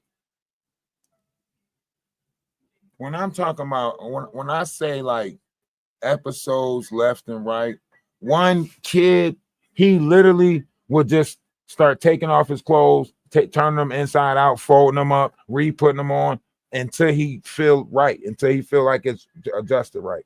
Some days he might be cool, but some days you can't. You know, one girl, she bites her forearm all the time, like, and bang it up against stuff. Hardest fucking forearm you ever see. I promise you, she probably can. If she can probably, if she hits you with this, you gone. That's how strong her right here, like just her hand right here, like right here is hard as hell on her forearm, like hard as shit. Like all these kids with, and I'm trying to get in touch with the lady, like, how long do I have to be here? Because now I'm starting to feel like I'm incarcerated, right? Every time I come into the gate, it's like, burn. Then the next gate I go in, then I got to make sure the ones behind me close. One time I didn't make sure the ones behind me close. Somebody came over the speaker like, can you make sure the door behind you is closed? I'm like, what the fuck? I'm like, man, this shit right here, this is like, yeah. So now I'm walking through the facilities and shit, fucking, and the staff members at this particular place, like, they was kind of like waiting for the kids to go to sleep at night and shit, and then they running from building to building doing all types of crazy shit. It was fun for a while because I was young, you know what I mean? So like working day shift, you know, working a double shift, going into the night shift, they boring as shit because they just sitting in a bubble. It's like one little bubble and then it's the rooms and shit. Now you can choose to sit in the room with your, you know, person, or you can choose to sit in the bubble. I would always sit in the room because I would just play the game and shit. But they would just sit in the bubble, bored as hell. I'm like, man, y'all. But that was the facility though, working with them autistic kids. That dude did that because he thought I was gonna tell on him for Big Boot and Chris, so he moved me and Chris. Yeah, he put in a recommendation. He called it, you know, motherfucking recommendation. Yeah, he tried to tell them that I work well with Chris. That was to get me the fuck out of there. So I wouldn't tell that he was big booting and clotheslining them kids. Okay, so what was the question in the beginning? Okay, so do I think, look, well, I'm still trying to figure out if it was okay that he big booted the shit out of that kid. Okay. Running at him butt naked with the whole P thing. Like in my mind, I'm like, I don't know, because I don't think I could let you just. I know that bodily fluids is an issue in those particular. Well, they use them as weapons because one of the kids actually had like cauliflower ear, and whenever you would say you was gonna take his Game Boy, he'll start flicking blood on you from his ears. Yeah, that's what I mean. Like, so and then the other kid would use his feces for stuff like that, but I don't know what it is. I mean, this wasn't no procedure type moment. This ain't no time to run across no proper protocols right here. This is like Right. flaring, piss everywhere. They don't pay me enough for this type shit. Like, cause he already was looking at him like, Chris, you better not. Chris, you better not. And Chris fucking charged after him. I couldn't do nothing because in my mind I'm laughing. Like in my mind I'm cracking up in my mind. But when I seen the big boot, I was still laughing, but it wasn't like it was like what really the yeah. It was more so like did he just big boot him? But I'm just saying like is it justified? Like would you if a kid running at you would you big boot him? I don't know what I would do. See, that's what and to this day, I'm still in my head, like, damn, I don't know what I would have did. And that's why I'm thinking, like, I don't know. In my mind, I'm like, I can't blame him because I don't know what I would have did. You know what I mean? Like, I don't know what I would have did. Like, I can't say what I would have did. You know what I mean? I damn sure would have had that type of, stay the fuck away from me type. And knowing that I got these footses that as long as hell, you stick one of these motherfuckers out that gives you a nice distance as opposed to trying to push them when they get closer or whatever. Right. The piss might already get on you. You know what I mean? But if you like with the big boot, that's like a side, right? Like a side kick to the chest. What the hell? Like, you know what I'm saying? Yeah. Like but the way it looked, he hit him with like a Bruce Lee dragon, like when you got that glow type shit. Like I that big boot came up so quick, I was not expecting it. Yeah, because like it changed Chris' whole direction and everything. Like when I say this shit changed his direction in the air, like Chris flipped over the bed and everything. You ever see a sober person like sober up? Like that's how Chris' face went from like deranged and crazy to, hey, where's the cream filling? Like I'm talking about like he was like, you're not allowed to do that. I was like, what the fuck? How the fuck how can you say what we're allowed to do? You know the rules and guidelines to this motherfucking facility or something? Do you know what we're allowed to put to like this? That means you know more than what the fuck you leading on. If you could sit there and say, you're not allowed to do that, that means because Brian did the same shit, right? Because one time I took the kids to get ice cream, right? But I wanted to go pick up my sister. I wanted to go pick up Lydia and shit. So I got Lydia in the van. That shit funny as hell, right? So I got Lydia in the van, right? I take them to go get Rita's water ice. Right? So as I'm driving, I heard, this is what I heard. Slap! I said, what the fuck was that? My sister said, hey, one of these boys, she said, hey, one of these boys just slapped the shit out of me.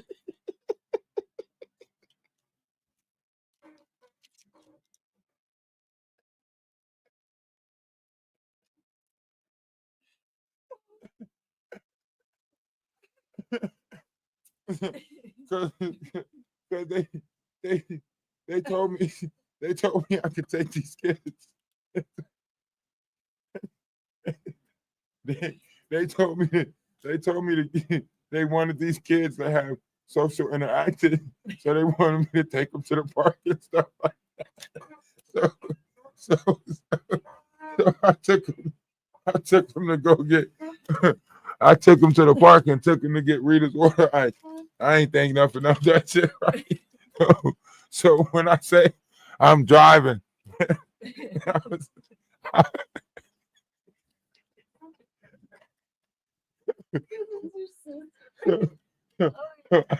I heard that shit go, pow! I said, what was that? She said, hey.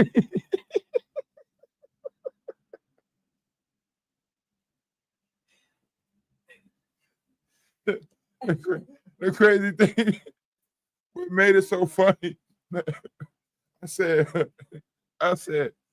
which one? She said, I don't know.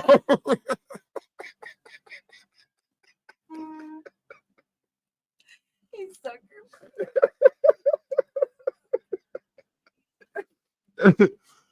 I try to find out which one. She said, hey, one of these boys just slapped me. I said, which one? She said, I don't know. So now I'm like, well, you know what I'm saying? Because I got to drop them off before we head back to the facility, to the residential. So now I'm telling her, like, well, shit, keep an eye on them so that way they won't do it again. I don't know what to tell you.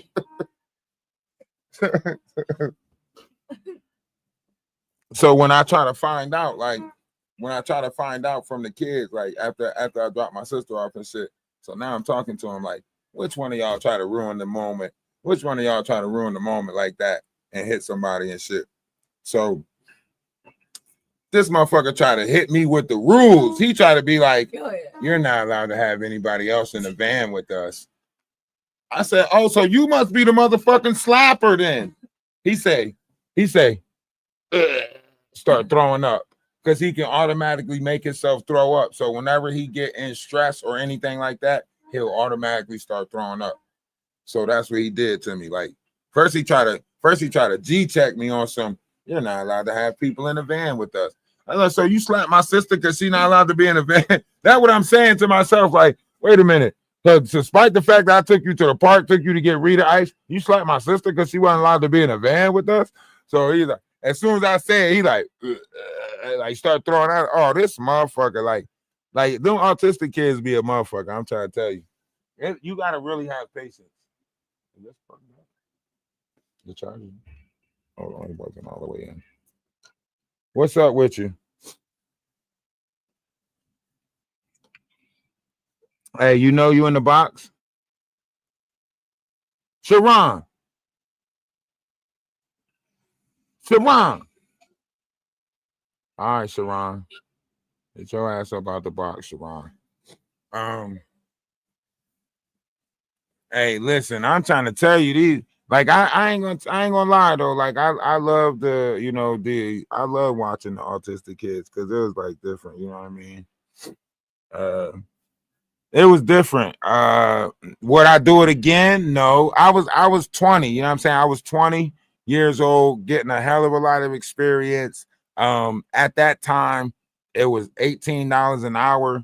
You know, which was good money at that time. You got to think this was early 2000s and shit, like 2000,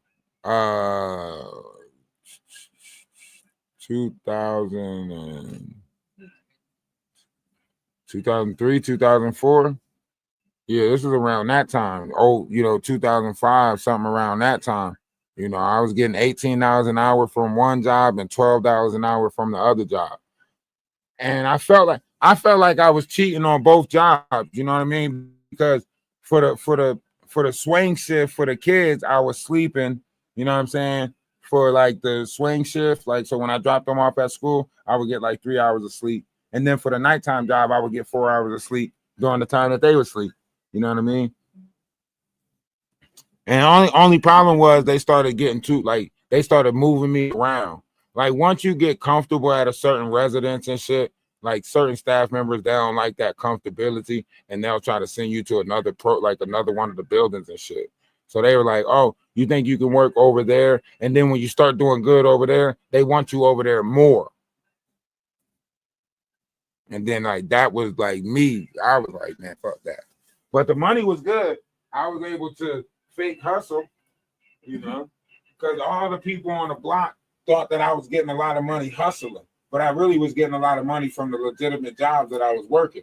But I would like buy outfits and shit and then go out and stand on the block for a couple of hours, and they thought that I was getting money from selling bud when I was really getting money from real jobs. I just looked it cool to them like I was getting money from, you know what I mean? But really I was smoking up the weed and I had the paychecks. Huh. Yeah, so I would just walk around and act like I was a hustler. Nice.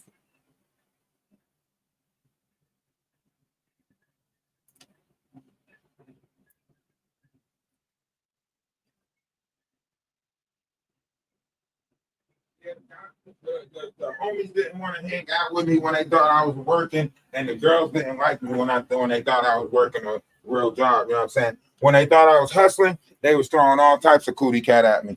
When they thought I was working a real job, they, you know what I'm saying? They're like, you a 9 to 5 ass nigga. When they thought I was hustling, they was like, oh, smoke a blunt with me. You know what I'm saying? Throwing all types of cootie cat my way.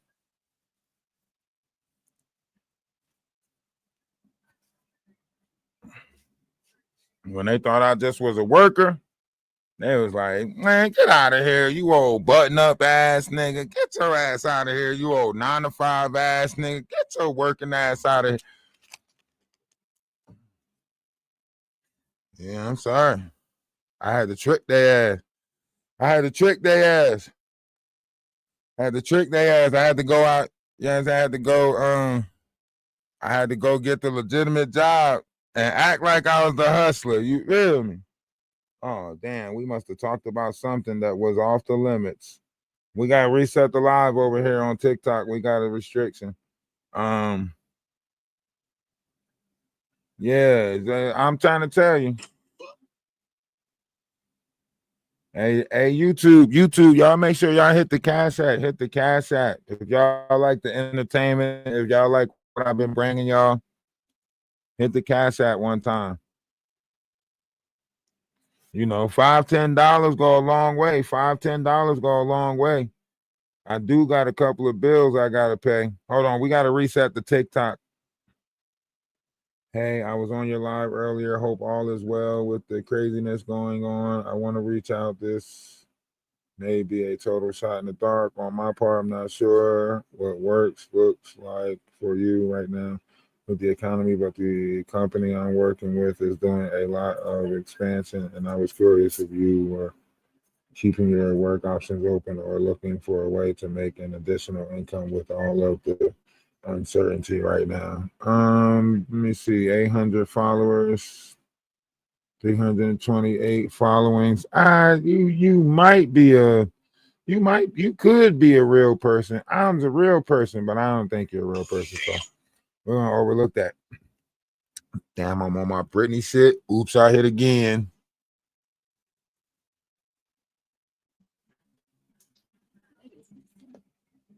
Huh? No, didn't you put it on top? Didn't you put a soda on top of it or something? Or what? Then somebody might have put it in the sink.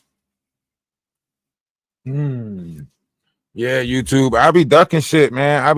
Listen. At that time, you got to think it was the early 2000s coming out of the 90s. You know what I'm saying? You had New Jersey Drive out. You know what I'm saying? Everybody wanted to date a bad boy. Fucking Tupac was out there with his movies and shit. Everybody was watching Juice coming off of the, you know, Wesley Snipes era and shit, right? So it was a different time then. You know what I'm saying? So you had to look like you know what I mean, in order to get some cutty. You know what I'm saying? I didn't really want to be a hustler, so I just worked good jobs and pretend like I was a hustler. You feel me? And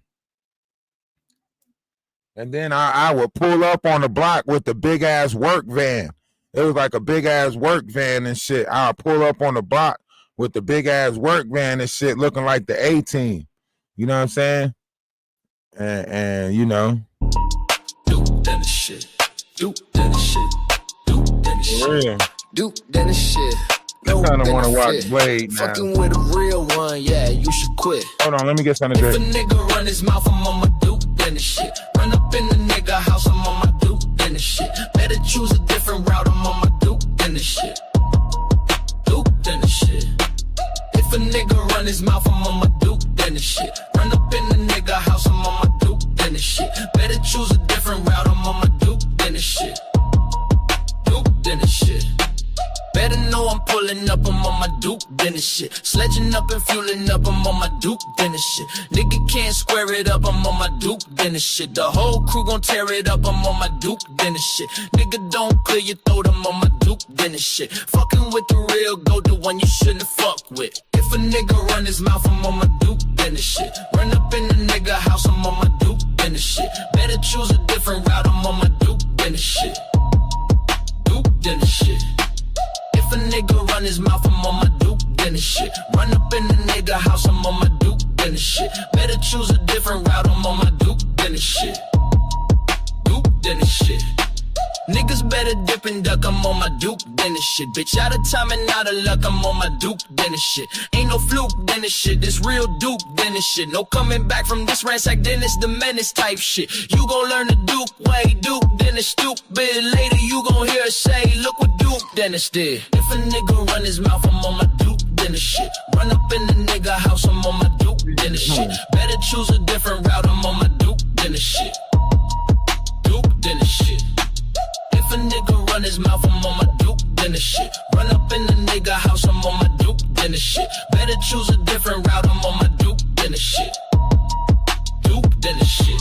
What's my weapon of choice? I choose to nuke that shit. Name them as we flame them, cremate that shit. Not looking like I wanna recreate that shit. Spin it like Taz, rotate that shit. And if you have a problem, come and find me, bitch. Just know I ain't no dummy, never falling for the tricks. Set me up, never opportunity missed. Take you out, severed beef done, now you Chris on my Duke, then it's shit. I'm on my Duke, nigga run his mouth, I'm on my Duke, then the shit. Run up in the nigga house, I'm on my Duke, then I'm on my Duke, then the shit. Route, I'm on my Duke, then the shit. Duke, then the shit. If a nigga run his mouth, I'm on my Duke, then the shit. Run up in the nigga house, I'm on my Duke, then the shit. Better choose a different route, I'm on my Duke.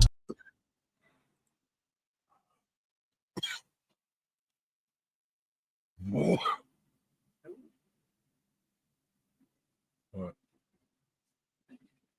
Over here.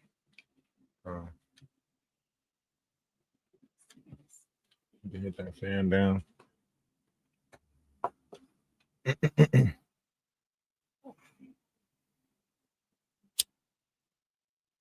Off or down? Oh, peace and love for the 7. Peace and love for the 7. Just turn it down. Just turn it down. Yeah, I gotta put something in the air. We're gonna chill for a little bit. Build up this conversation. We waiting for some more people to get over on the TikTok page. So we're going to try to build that room up again. We had got to violate a little restriction. Sometimes with the algorithm on TikTok, when you have restrictions, you have to reset the live. And this is why I say, like, the Knot might be sitting there trying to make it seem like he's going to venture outside of YouTube, but he's not really going to be able to make it outside of YouTube because the variations of his conversations is not other platform friendly. So the moment he don't stay within a certain variations of words within the algorithm of TikTok, he's going to, find himself with getting banned and so on and so forth. And then, with Twitch, he already received a violation with Twitch.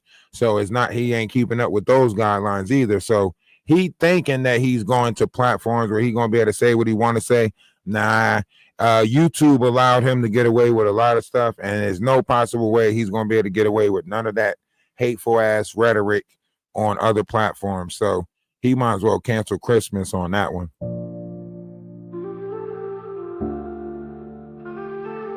Why do you deny me?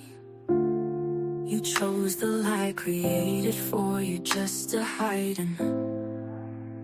Why obsessed about surviving? Fighting over creation made for all to thrive in. When love speaks, you say you're listening. I wonder if you hear me. Love is love, love is love. Always is, always was, will always be just love. Always complete, always enough. Love is love, love is love. Always is, always was, will always be just love. Always complete, always enough. Love is love. Was your heart ever not home? So cold that chaos sits on your throne. Stuck in a loop for how long? Your pride convinced the right is wrong. When I speak, you say you're listening. When will you ever hear me? Love is love, love is love. Always is, always was, will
See, a lot of people don't know how to read energies.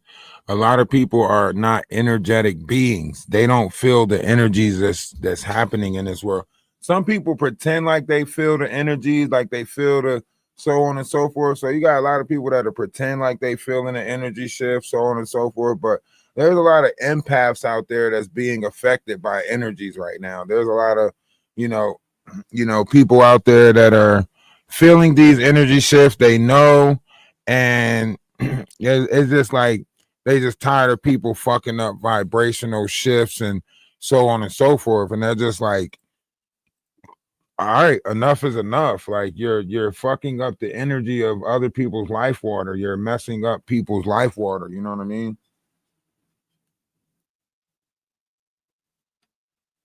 People don't want to believe that it's real. Like people don't want to believe that their verbiage, their level of conversation, how they talk to people, so on and so forth.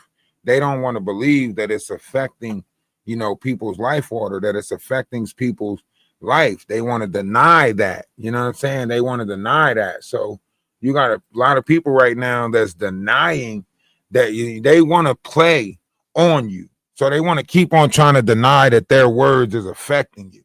Like, oh, I'm just saying for the sake of argument, No, for the sake of argument, you're affecting my life order. Like you're affecting other people's life order. When you keep on pushing out negativity, you're affecting our life order. And some people show you disrespect because they're showing you they don't care about the life order of people. They don't care about, you know what I'm saying? So they keep on disrespecting it. And then it's like, do you know what you're doing? Do you know that you're affecting the atmosphere, the energy that's in the atmosphere? Oh, if you don't get out of here with that weird ass new age shit, like that's the type of talk that I deal with all the time. When I tell people about chakras, frequency, life water, vibrations, and your tongue being powerful, they like, man, get out of here with that shit.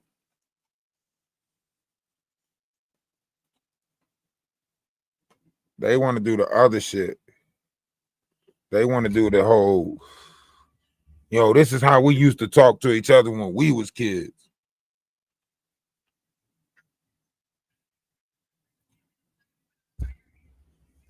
When some people tell people like, you got to speak good. You gotta, you know what I'm saying? You gotta want to speak good. You gotta want to be in a good vibrational frequency. You gotta want to, you can't just help people with fucked up intent. You gotta actually want to do good by people. You gotta want to be, you know what I'm saying? You can't just, none of this ain't no fake it till you make it type of world. What? The pot band, Sassy Pot. She must have cursed or something. I don't know. Banned her? Or just ban something that she said? It shouldn't ban her. It should have just banned the phrase, right? It's a violation of Twitch community guidelines. I don't know. Twitch? Where? What are you reading? See? On Discord? Yeah, she got whatever. I don't know what it's called. Muted or Oh no, she probably got muted on there. Like they probably, blocked her in the thing or something like that. On Denot's Twitch. Oh, is that why? Yeah, that's Denot's Twitch. His page is down because he got a violation over there. Oh, okay. I thought she was saying she got one. Nah, he got a violation over there, so he was there. Oh. Good. I mean, yeah, some people get stuck in like mental programming. That's why they say, that's why you gotta remember we're creatures of habits. So if you want to, be in control of yourself, then you got to give yourself good habits. Want to give yourself good habits, so on and so forth. So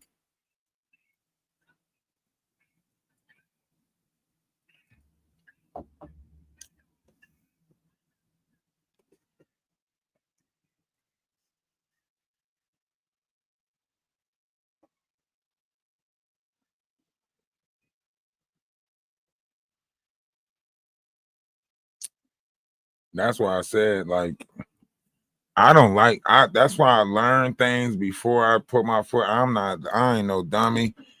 I know this world is cruel, crooked, and volatile, So how I appreciate the follow. How I go about carrying myself in this world is like, don't get caught up in no bullshit, so on and so forth. You know, the knot was trying so bad to get me to hold a live about him on TikTok or something. Like, I'm not about to make you relevant. Like, I know how it works. Like, nobody knows him on TikTok right now besides his little small collective. So he's trying to make it seem like his Discord is jumping. Like, yeah, over in my Discord, we got so much stuff going on. Da da da da da. And then he's like, I don't care about nothing but building my Discord right now. That's all I care about is building my Discord right now. Yeah, because your Twitch dreams is down. You got to wait for a response from Twitch. So, of course, you're going to say you building your Discord. You might as well get people to subscribe to your Discord and just build your Discord up and get paid from Discord. Right. But okay.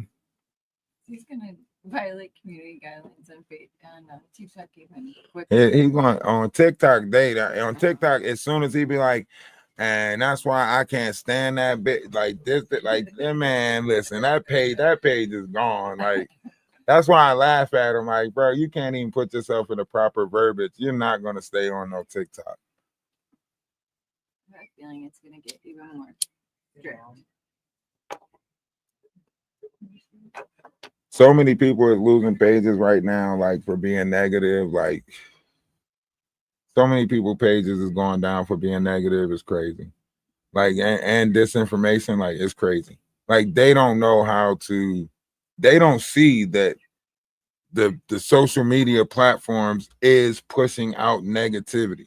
Like, imagine like a mainframe, right? And that mainframe get over like, okay, imagine, let's say AI is studying human behavior, right? Yeah. So if AI is analyzing and studying human behavior, then according to the AI, right, our natural behavior is be the nasty and mean to one another, right?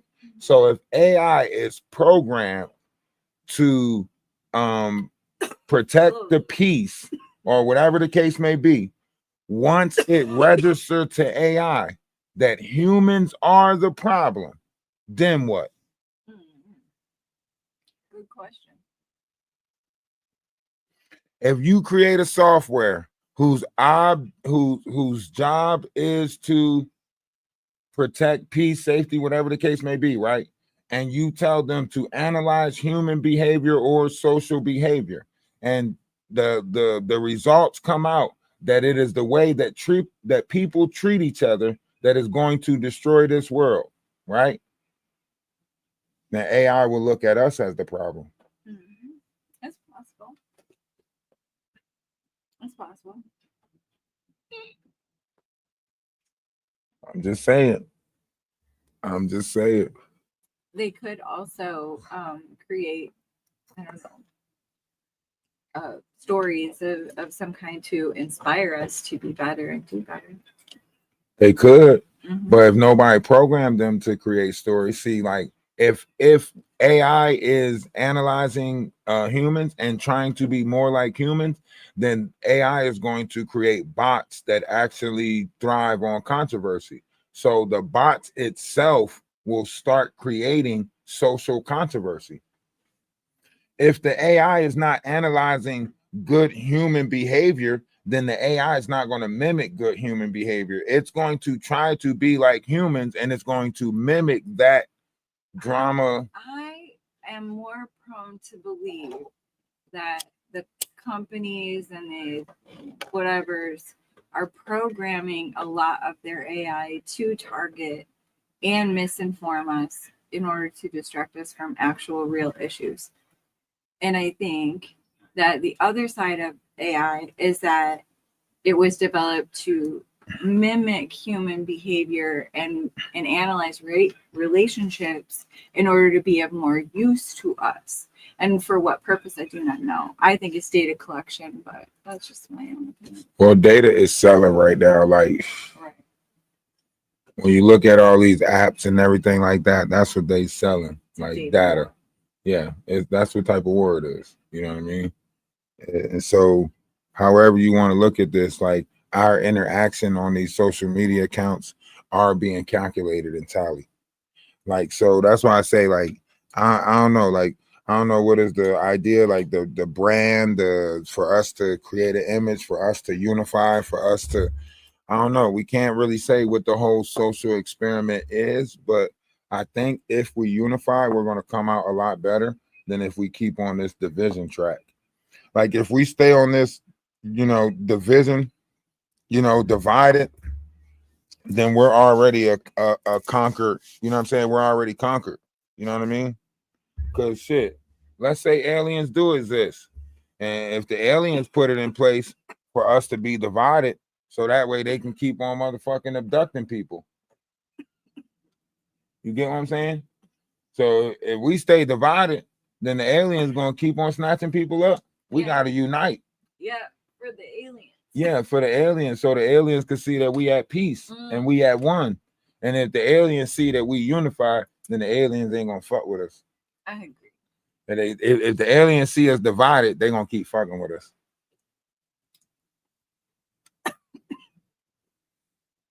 If they see us at peace, they fuck around and come down and introduce themselves. Right. You know what I'm saying? They might introduce themselves. They see us at peace. Oh, we see that y'all can get along. How y'all doing? We live 3 planets over. Just wanted to know if we can borrow some sugar. You know what I'm saying? You never know. Let's open back up trades with off-planet trading. You know what I mean? Yeah. We can lose a couple of bad ones. You know what I'm saying? We can give them a couple of prisoners and shit like that. You know what I mean? Give them a couple prisoners, take a couple princesses. Yeah, that's a good off-world trade. You know what I mean? They give us some princesses, we give them some prisoners. You know, we trick them, tell them our prisoners are like our princes and princesses. You know what I'm saying? And then we give them a bunch of prisoners. You know, we change the definition to prisoners to fit the definition of that of royalty, and we give them a bunch of prisoners. Good tactic. You know? And next thing you know, they take all the crazies, you know? And them motherfuckers can, do what they do over there on 3 planets over.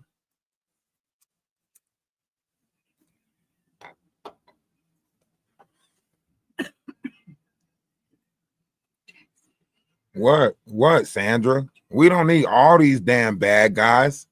We can stand to get rid of some bad people and take in some good people. Come on. Huh?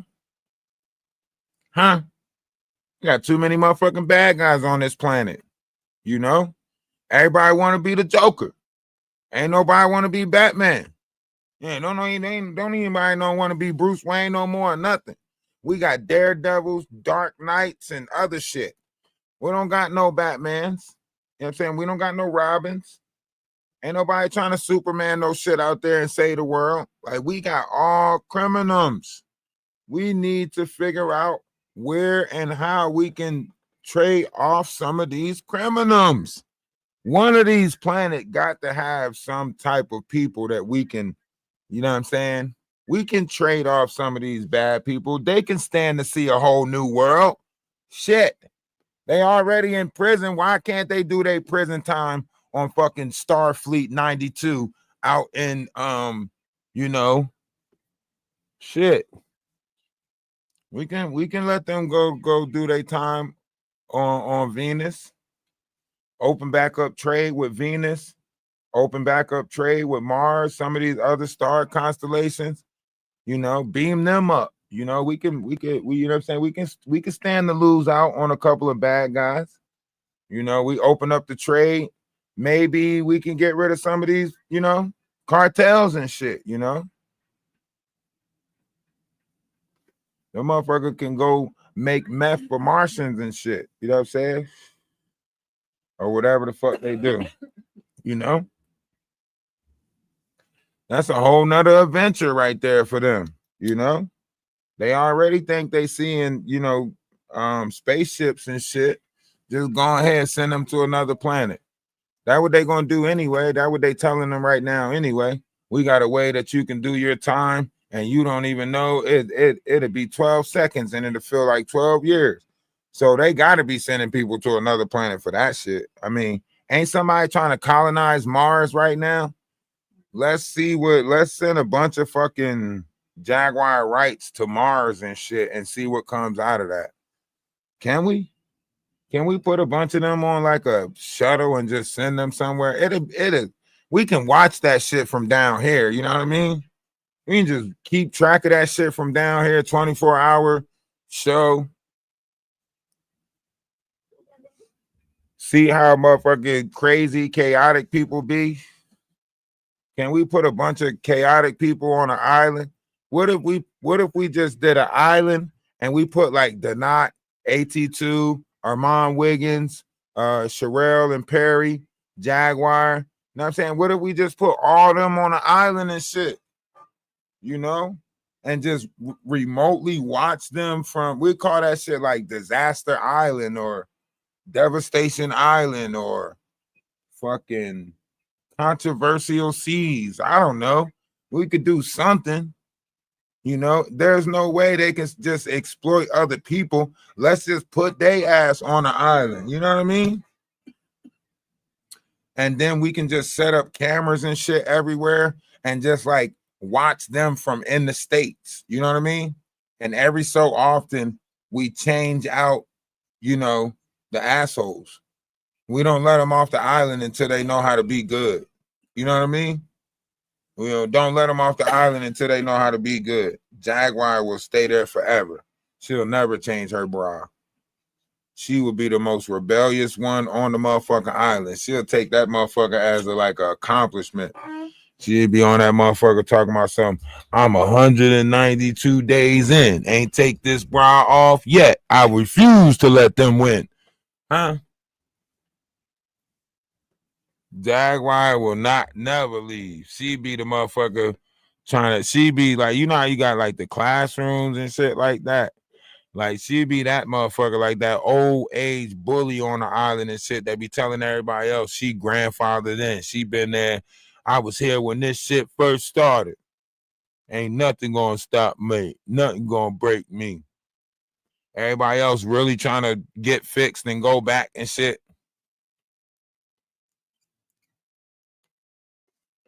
Jaguar would have a Wilson. But her Wilson would be different. Her Wilson would be second in charge. You know what I'm saying?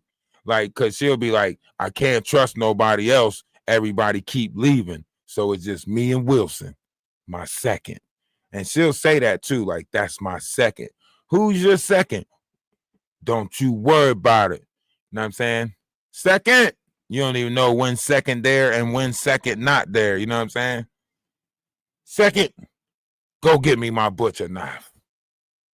And then she walk and go get that shit herself. You know what I'm saying? Shit like that. Shit you don't even know going on. You know what I mean? Second, go get me my butcher knife. And then you see her walk over to the table and get the shit herself. Like, what the fuck?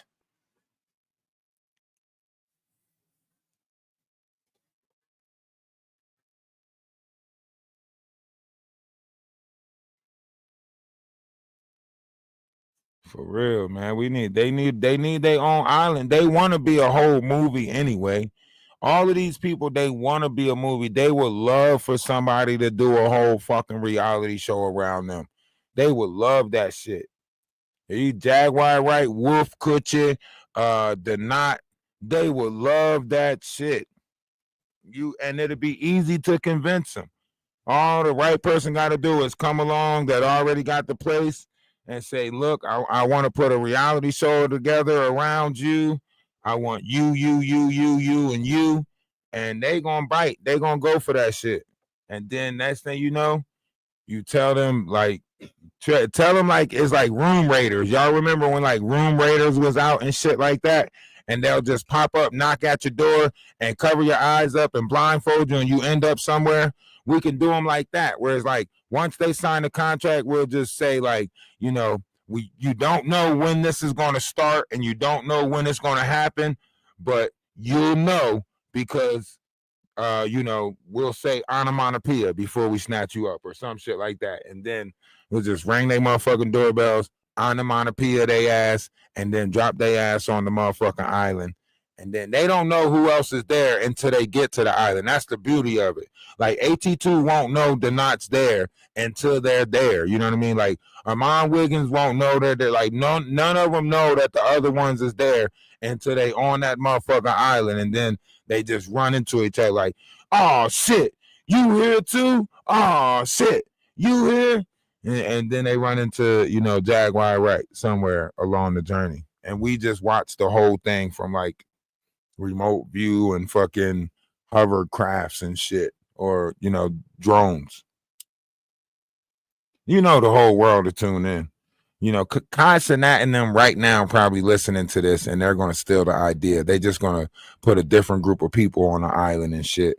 And then it's, you know what I mean? Next thing you know, you're going to have to fucking subscribe to Roku or fucking Hulu or some shit like that to watch 24-hour stream of it. You know what I'm saying?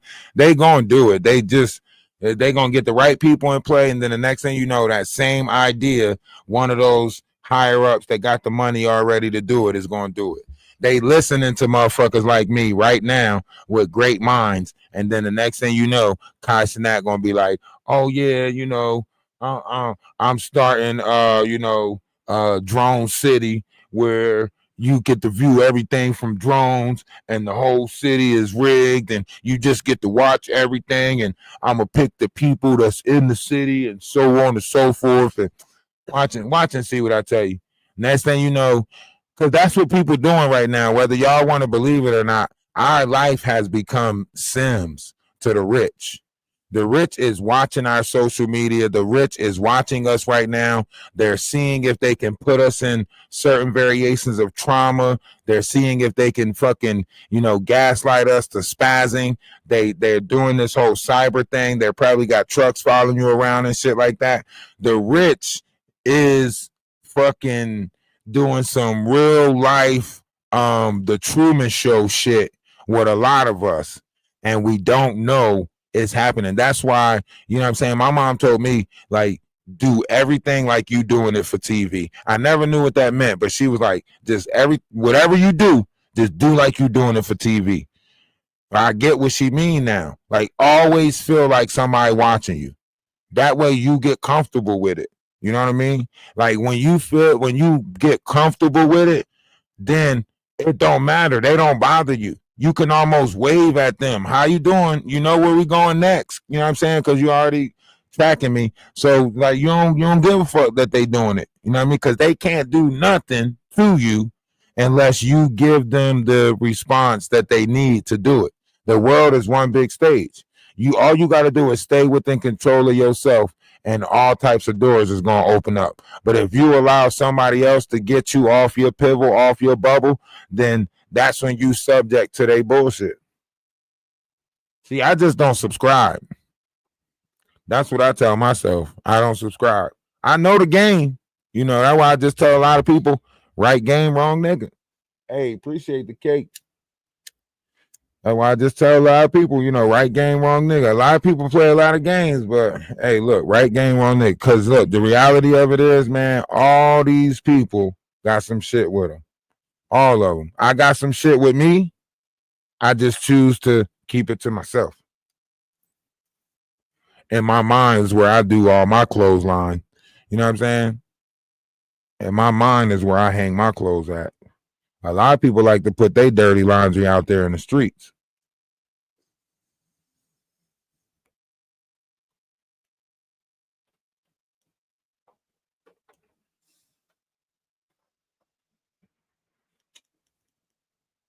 Oh, it went off.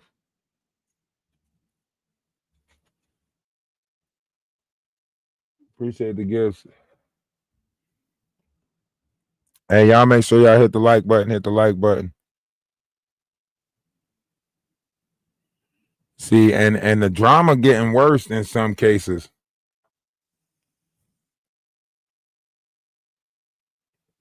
Now everybody trying to pull up. You know what I'm saying? Everybody trying to pull up now. Everybody want to do the pull up game. Let me pull up, pull up.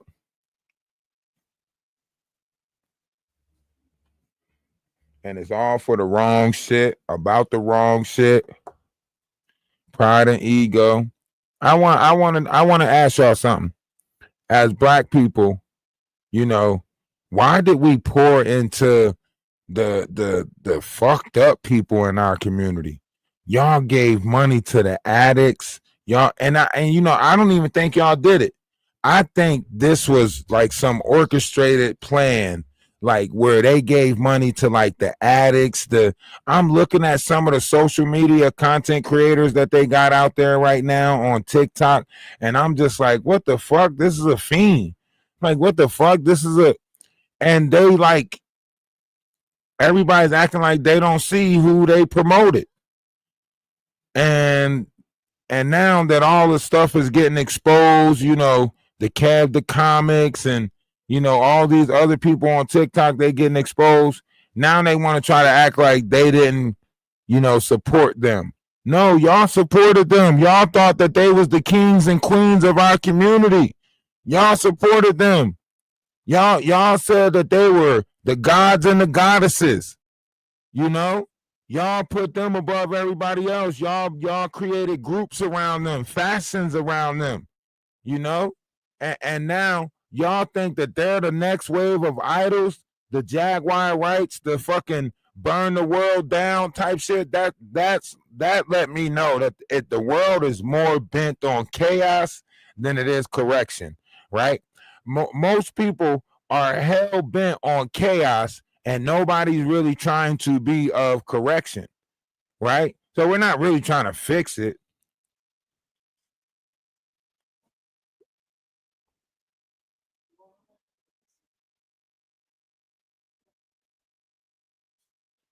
We want to burn it to hell. A lot of y'all, I turned it off. A lot of y'all want to burn the world down. Y'all don't want to fix the world.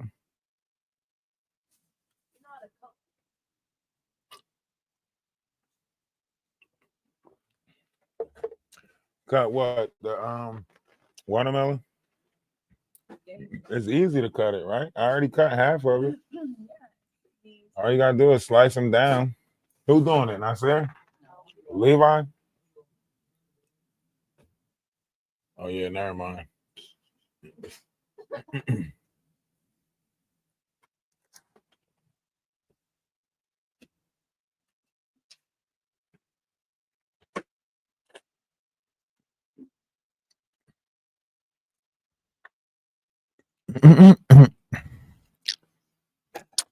That's what I'm saying. These industry plants. That's why they told you to beware of the imposter spirit. That's why they told you that. Because in the time of Christ, if you really read your Bible told you everything. I didn't learn this from nothing else but the Bible.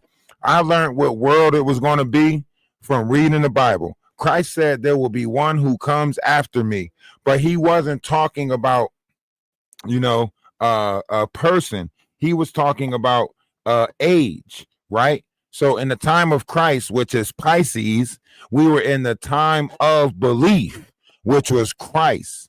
But Christ was preparing us for the Aquarius sky, right?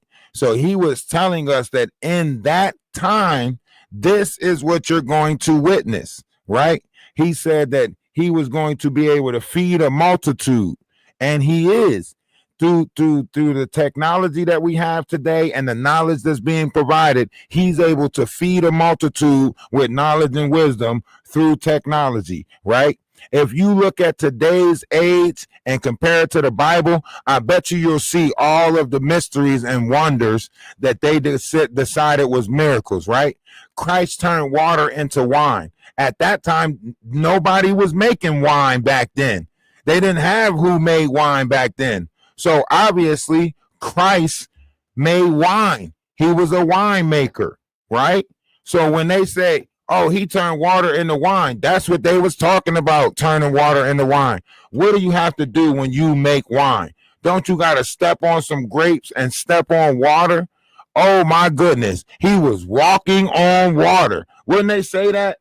if you seen somebody stepping on grapes in the thing, can't you say that's walking on water in order to turn water into wine? Okay, so that's why I say if you really read the book, you will see the truth in the book. But a lot of people don't read the book for the truth. They read the book for what they want to see. Because no matter how many times somebody say that these were 66 stories about one man's life, people can't get over the fact that all 66 books is referring to one man, right? And I'll tell you another secret. Why do you think one of the nuns' curse words is to say Jesus, Joseph, Mary? All three of them are the same. Jesus, Joseph, Mary, all of them are the same.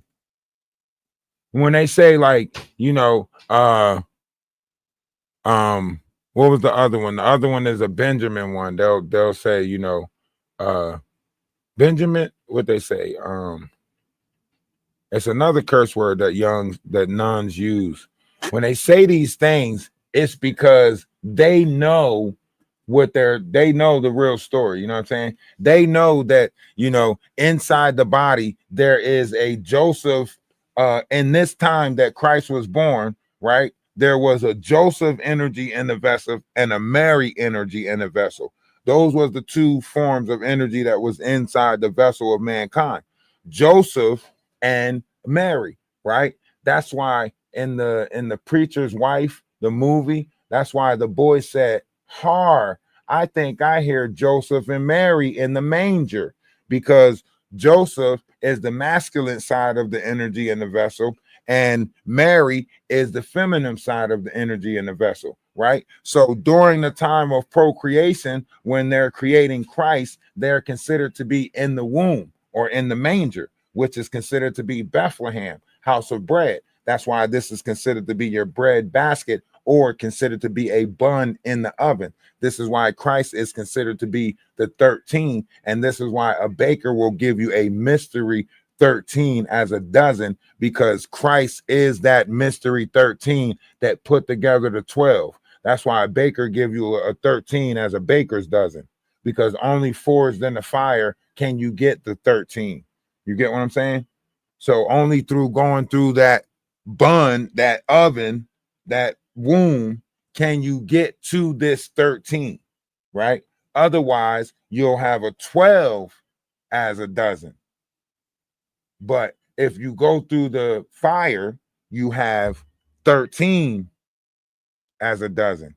Just like in the tribe, you have 13, but he only blessed 12 of them because it was a set of twins, right? So the first set was a twins, but it was 12 births, but it was 13 people.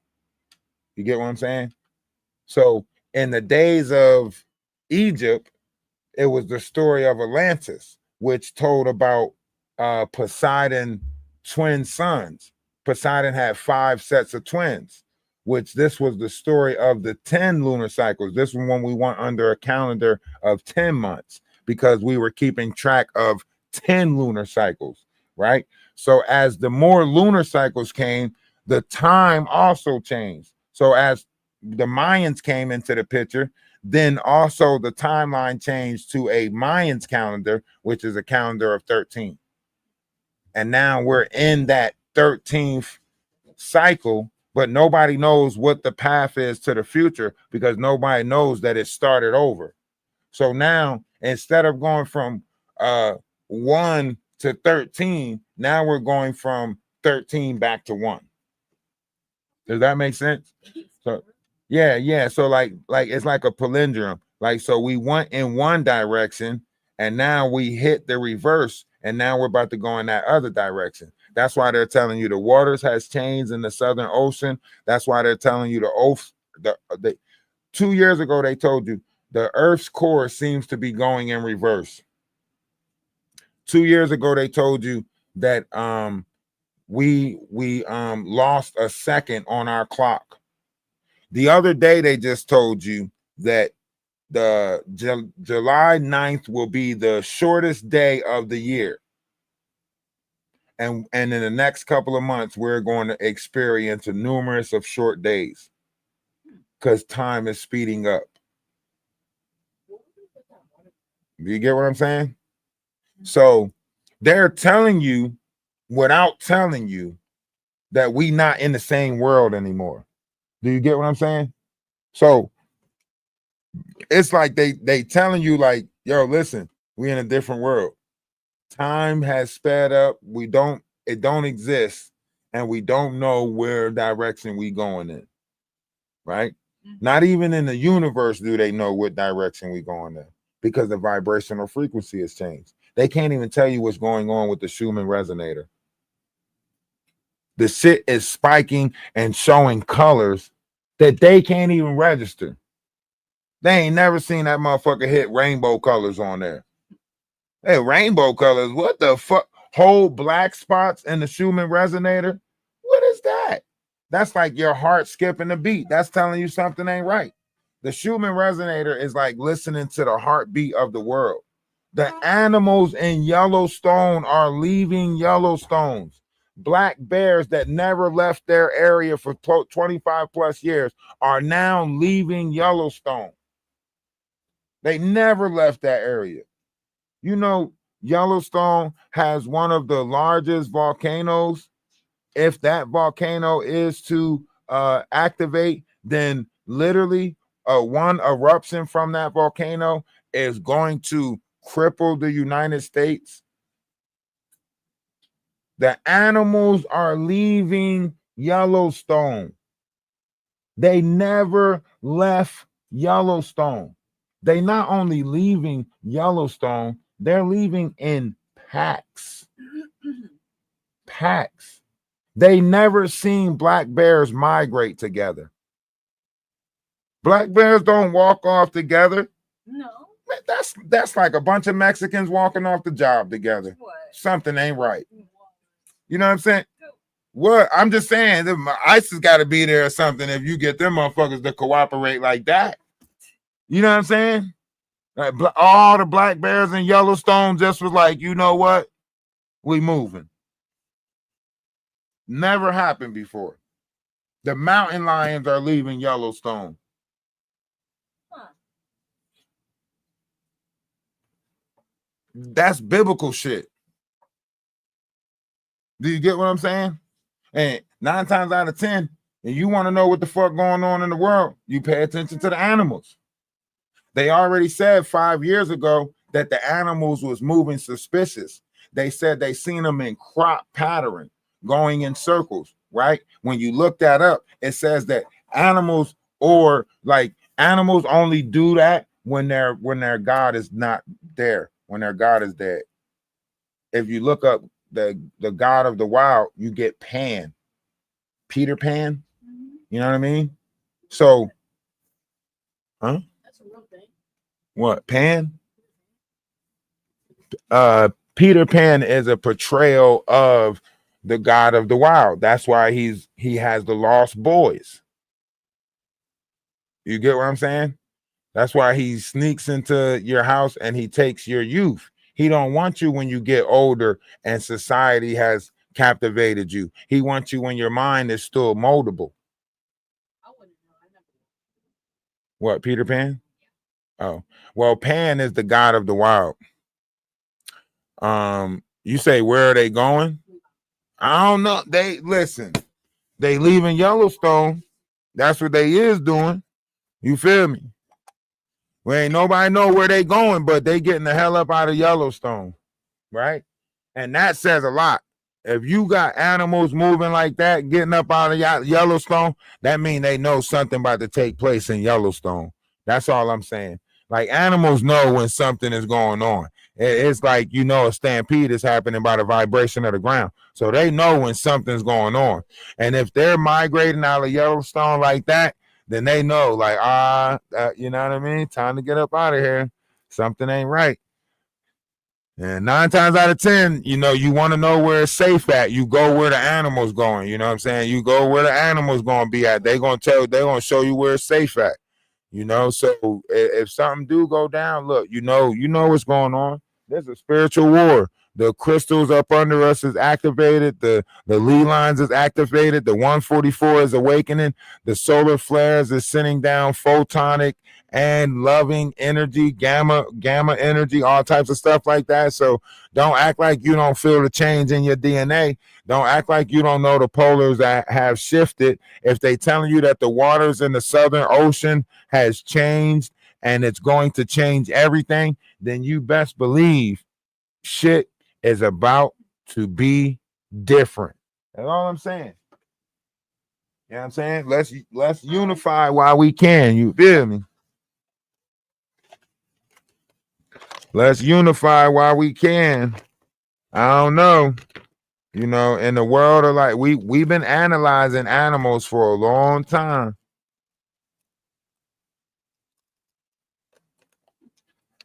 Yeah, see, they had that. Okay, so they knew that something like this was going to take place, and they knew that the sun was going to start affecting people's DNA. So inside your DNA, you have what they call fire letters, and these fire letters are activated by the sun. Think of it like Underworld. You know, in Underworld, how a certain vampiric legion would awaken at certain times, and that was the ruler of that time, and then all of his whole house, you know, get all the benefits and shit when that particular vampire is the ruler of the time. You know, each house benefits from the ruler of that time. So think of it like that. So think of like the old Pisces god. They knew that this time was going to come where the new god would awaken in this Aquarius sky. So they did everything in preparations to suppress the new god's people from knowing that their god is awakened, right? So they won't reap the benefits of their god being the ruler of that sky. So just like Saturn had a time to rule, now Uranus has a time to rule. So all of Uranus people is in a rulership position, but they don't know that their God is the ruler because someone else is doing psychological and mental warfare, suppressing them from knowing that their God has returned. And that's why the Pentagon is telling people that the Sumerian gods has returned, which is known as the Anunnakis, so on and so forth, because it's like it's a new time. Marduk is not in control of the crystals anymore, and now because the planet Anubaru is nothing more than a photonic planet that actually controls the crystals and the vibrational frequencies of your life water. So the planet Anubaru is back in our orbit, but you won't see the planet Anubaru if you're in your root chakra or a lower vibrational frequency. You actually have to be in a higher vibrational frequency in order to even glimpse it, right? And it shows up as like a mirage in the sky. So when you are in a higher frequency, you can almost see it, but once again, it's not in our 3D dimension. So it's in a different dimensional plane. Therefore, the density is different in that plane.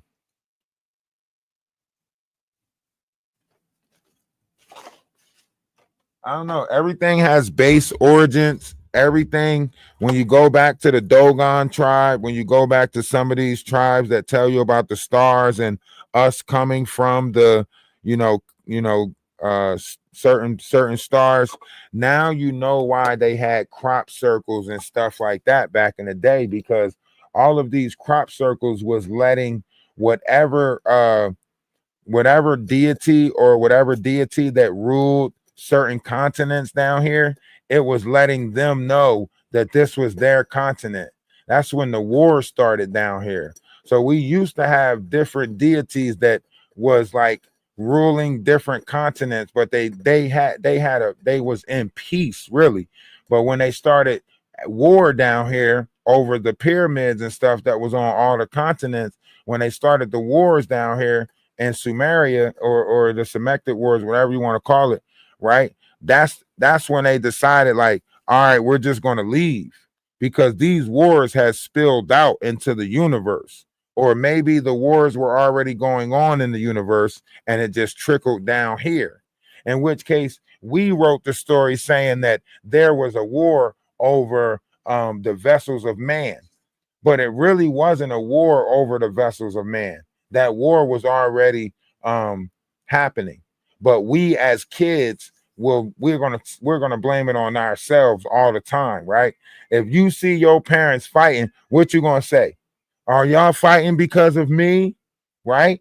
So the war that was taking place in the galaxy, we looked at it and said, it's because of us they're fighting. You get what I'm saying? Just like any children would. You know what I mean? We would make it seem like the gods was fighting over us. If a fight was to break out up there, we would be looking up in the sky like, are they fighting over us? You know? And you know what's crazy? Everybody that's listening right now, in their mind, they like, damn, he right. You can't say I'm not right. You can't say I'm not right. In your mind, you like, damn, he right. Hey, appreciate the roses. Because we will all perceive it like that. So of course, we gonna write the books and say that they were, fighting over us and a fight happened over us and all of that shit. Like, but really, like they might have been fighting over something deeper. We won't know because after they fought, they might have decided like, now we have to leave that planet. Like as an agreement, everybody had to leave this because once we got pulled into this black hole. Once they let off and we got pulled into this black hole with all of the planets that's with us, right? They was like, all right, nobody can't go there now. Like, imagine something of that magnitude happening where they were like, y'all can't go fuck with that dimension no more. Y'all done fucked it up that bad. Y'all can't go fuck with that dimension no more. And we've been down here trying to figure out why God forsaken us when really God ain't forsaken us. God just was like, you know what I'm saying? The battles that was taking place was too great for us and it risked us getting hurt. So he was like, don't nobody go there no more. But that's just speculation. What's going on with you? What up? I was watching a documentary on, I forgot where, but Discovery Channel, but they were talking about like it was alien people in Egypt. You were watching Ancient Aliens? Yeah. Okay, yeah. So What's that about? in Ancient Aliens, it tells you that these pyramids and stuff, they actually had spaceports on the top of them, and a lot of aliens was coming down here. They say on different walls, hieroglyphics and stuff, they were drawing about spacecrafts and stuff that was in the sky, and there was no way that every continent could have knew about the spacecrafts unless they all were seeing the same thing. In fact, in Ancient Aliens, they tell you that there was a time that the moon did not exist in the sky. So they're telling you that the moon was placed in the sky. So it wasn't there was a time that the moon didn't exist, and at some point the moon was placed in the sky as an observation place for us to be observed from. And that's why in Transformers and stuff like that, they talk about the dark side of the moon, because on the other side of the moon is supposed to be where like the spaceports is at for them to observe us. That's why we only see one side of the moon, and that's why it changed colors. Allegedly, supposedly, the Pentagon knows all of this, and they're going to be releasing different variations of disclosure about the space program. And what do you think about those African religions like Ifa? Like, I'm looking at that religion, but I'm not comfortable with some of its practices. See, here's the thing about the Ifa religion, right? Certain things over the years have been changed, right? But it's all made to favor the feminine goddess. So when these wars took place that you guys don't know about, the greatest thing that she ever did was to make you think that she didn't exist. So right now it's like Right now, what's revealing itself, it's called a Lilith energy. Because that's what's on the female side of your vessel right now, the feminine side of the vessel versus the masculine side of the vessel. There is a Lilith energy that comes with this Aquarius sky. Does that make sense? Yeah, that's making a lot of sense. Do you think that can contribute to why a lot of people are becoming like are gay? You got to watch those words on TikTok, but I get what you're saying. But yeah, I don't think, to be honest, I don't think that word exists. And here's why I say that. Because back in the 90s, they said that word meant happy. Right? When I was a kid, they told me that word meant happy. Right? And this is why I say that word don't exist, is because at one point of time, right, you didn't need no title for fornication. There was no look on it how we look at it now. You know what I'm saying? Like, let me ask you a question. Do you think a dog is embarrassed by licking his own nuts? No, because he don't know that he licking his own nuts.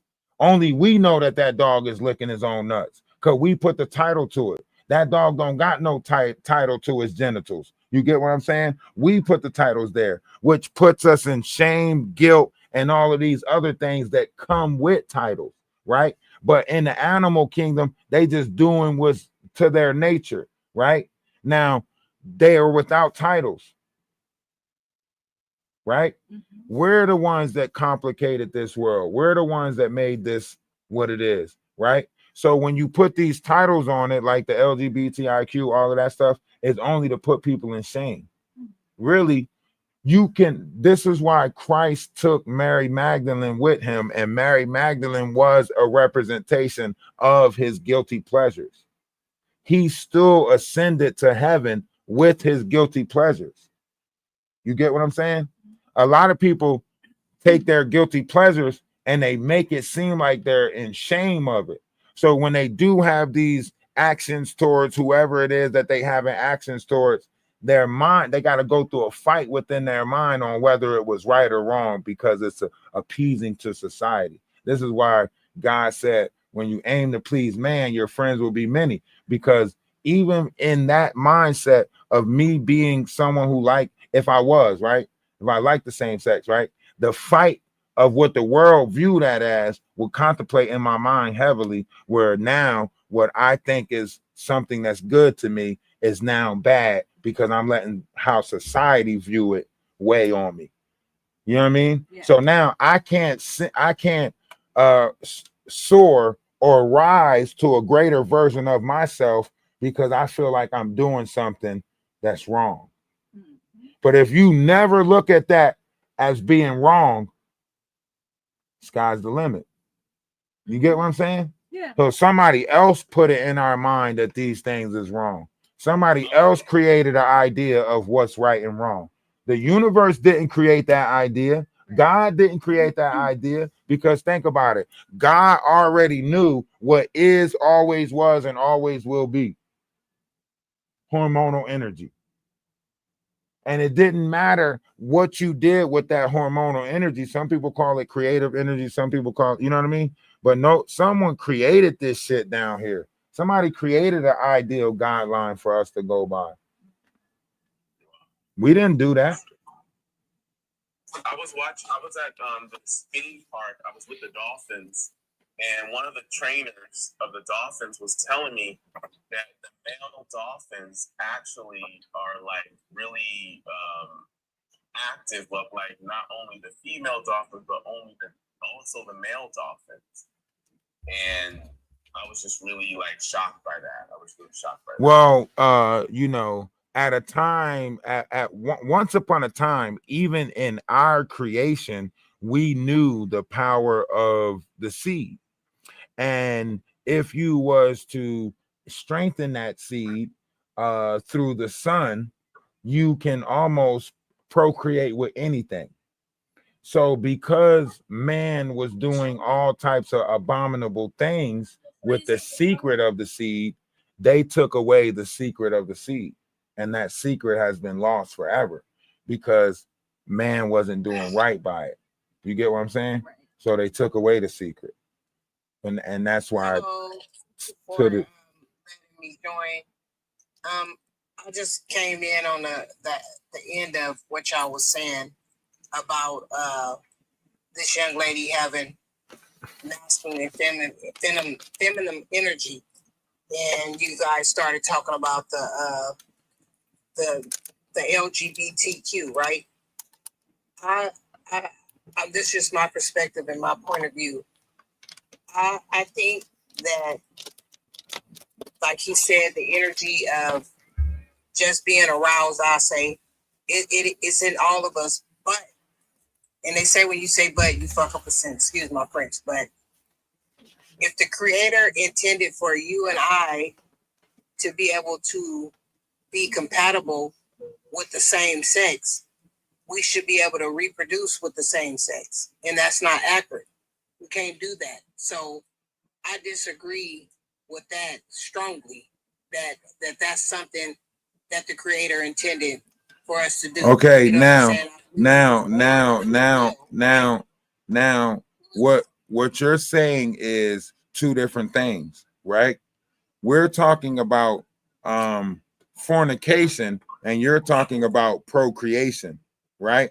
Fornication and procreation is two different things, right? In order for us to procreate, yes, the two things must be involved, right? But in order for someone to fornicate, you don't need that. Those two things are separate, right? This is why if you read some of the stories, it said that, you know, Lilith wanted to rule this plane because all of the wonders and the lust down here. If you go back into the biblical days in the time of Christ, you had Nebuchadnezzar. When Christ was sent to Nebuchadnezzar, when he walked in there, what did he see? Everybody was laying around butt naked, fornicating, right? Even if you look back into history and go back and read Alexander the Great, right? Or Alexander the Greek, whatever one you want to read, he said when he came back from his journey, he noticed that the whole country seemed to be fornicating, right?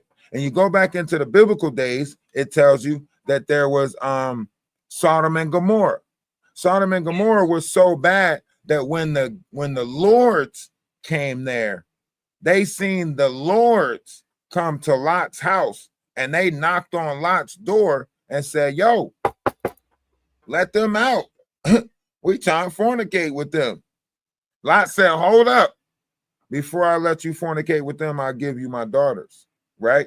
So however you want to look at this, now you could say that you see the world a certain type of way, and I could say I see the world a certain type of way, but that would be based off of our perception, right? But however we look at this, you say what? I said, if you look back in history, if we go back in history, right? The ancient Romans, the ancient Greek, that was something that they practiced. Like the movie, I believe is 300 or 3,000, something of that nature. The ancient Romans, they believed that the warriors that they had, if they made it with the men, that they will fight harder for each other when they went to war. So that that particular lifestyle, I apologize, that particular lifestyle came from the Greeks. It came from the empire. But if you look back in ancient Egypt, Spartans, yeah. Everything is totally different. You know what I'm saying? Their civilization was different. They knew the woman was just as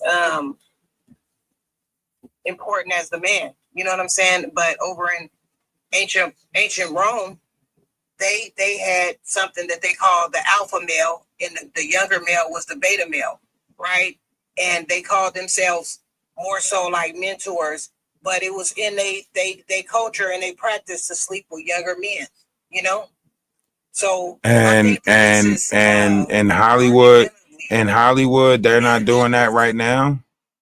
And that's why I say they don't teach you about a lot of stuff. They don't teach you about, you know, certain variations of secretions inside the body, and they don't teach you about the portals, right? That's why they tell you that, you know, the pancreas, right? This is why a lot of people tell you about the pancreas, right? That's, you know, one of the fastest way to absorb something is through the pancreas, right? Well, also that's one of the portals to one of the dimensions inside the vessel, right? So at this time, this is why Christ said no one should enter the kingdom of heaven but the Son, right? No one should enter the Father's kingdom but the Son, right?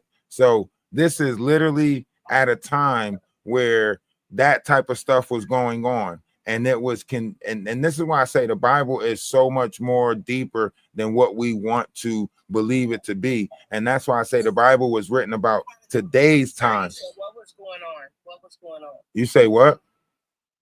You said at that time what was going on, and you said something about the Bible, and you said the Bible talks about a lot of fornication. The Bible talks about a lot of the stuff that was going on, right? The Bible talks about, you know, this is why, you know, Caesar and also say you say what? It's about the Bible also says that it's abomination for the same to lie, for a man to lie with another man. That's an abomination.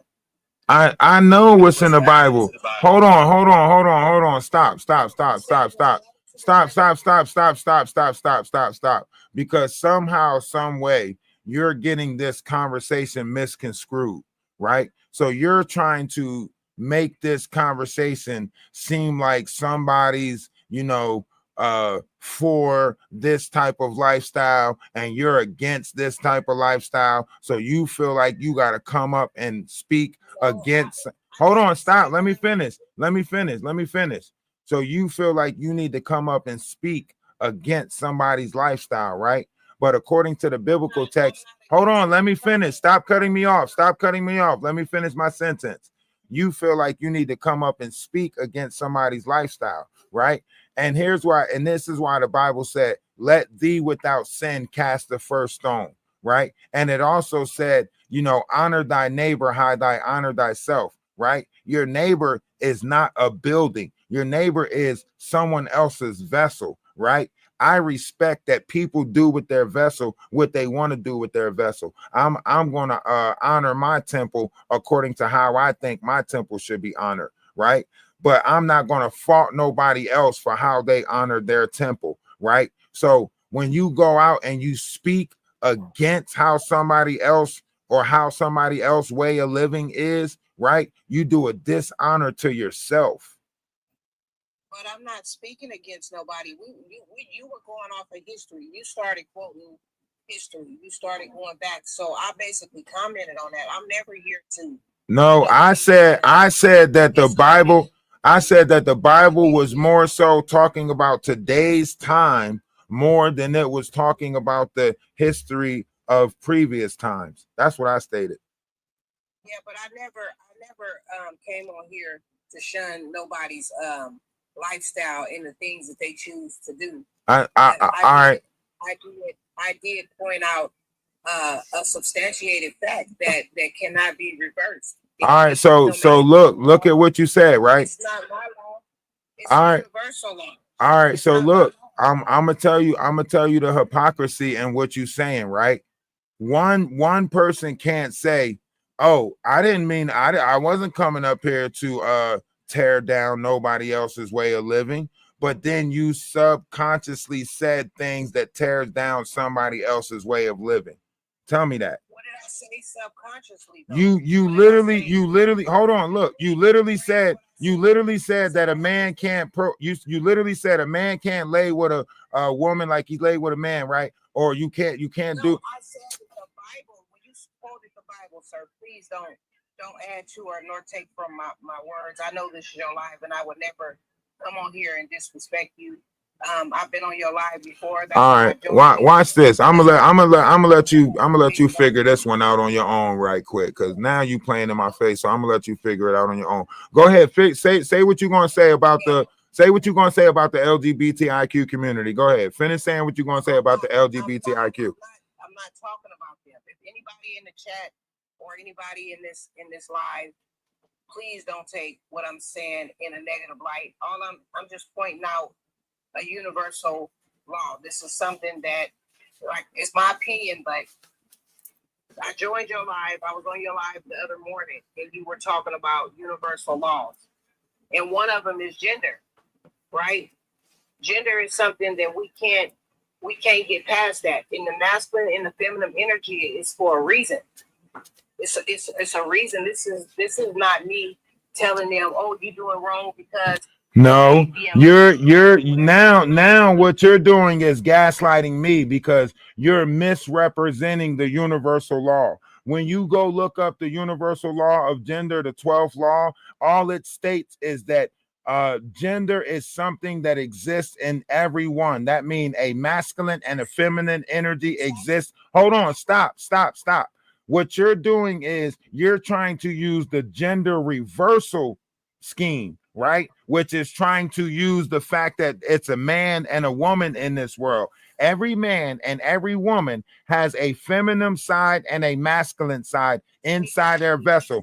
On the right side of the vessel and the left side of the vessel, these two energies exist within the vessel, which you have to be equally yoked inside yourself. That has nothing to do with the operation on the outside of yourself, right? Some of us are masculine energies inside a feminine vessel or a woman's vessel. Some of us are feminine energy inside a masculine vessel, right? All we are different versions of energies inside these vessels that you call man and woman. And that's what the gender law, that's what the 12th law of gender is telling you. Right? So don't try to manipulate it and be like, oh, that means that a woman and a man has to be. Nah, don't do that. Don't manipulate the laws of the universe.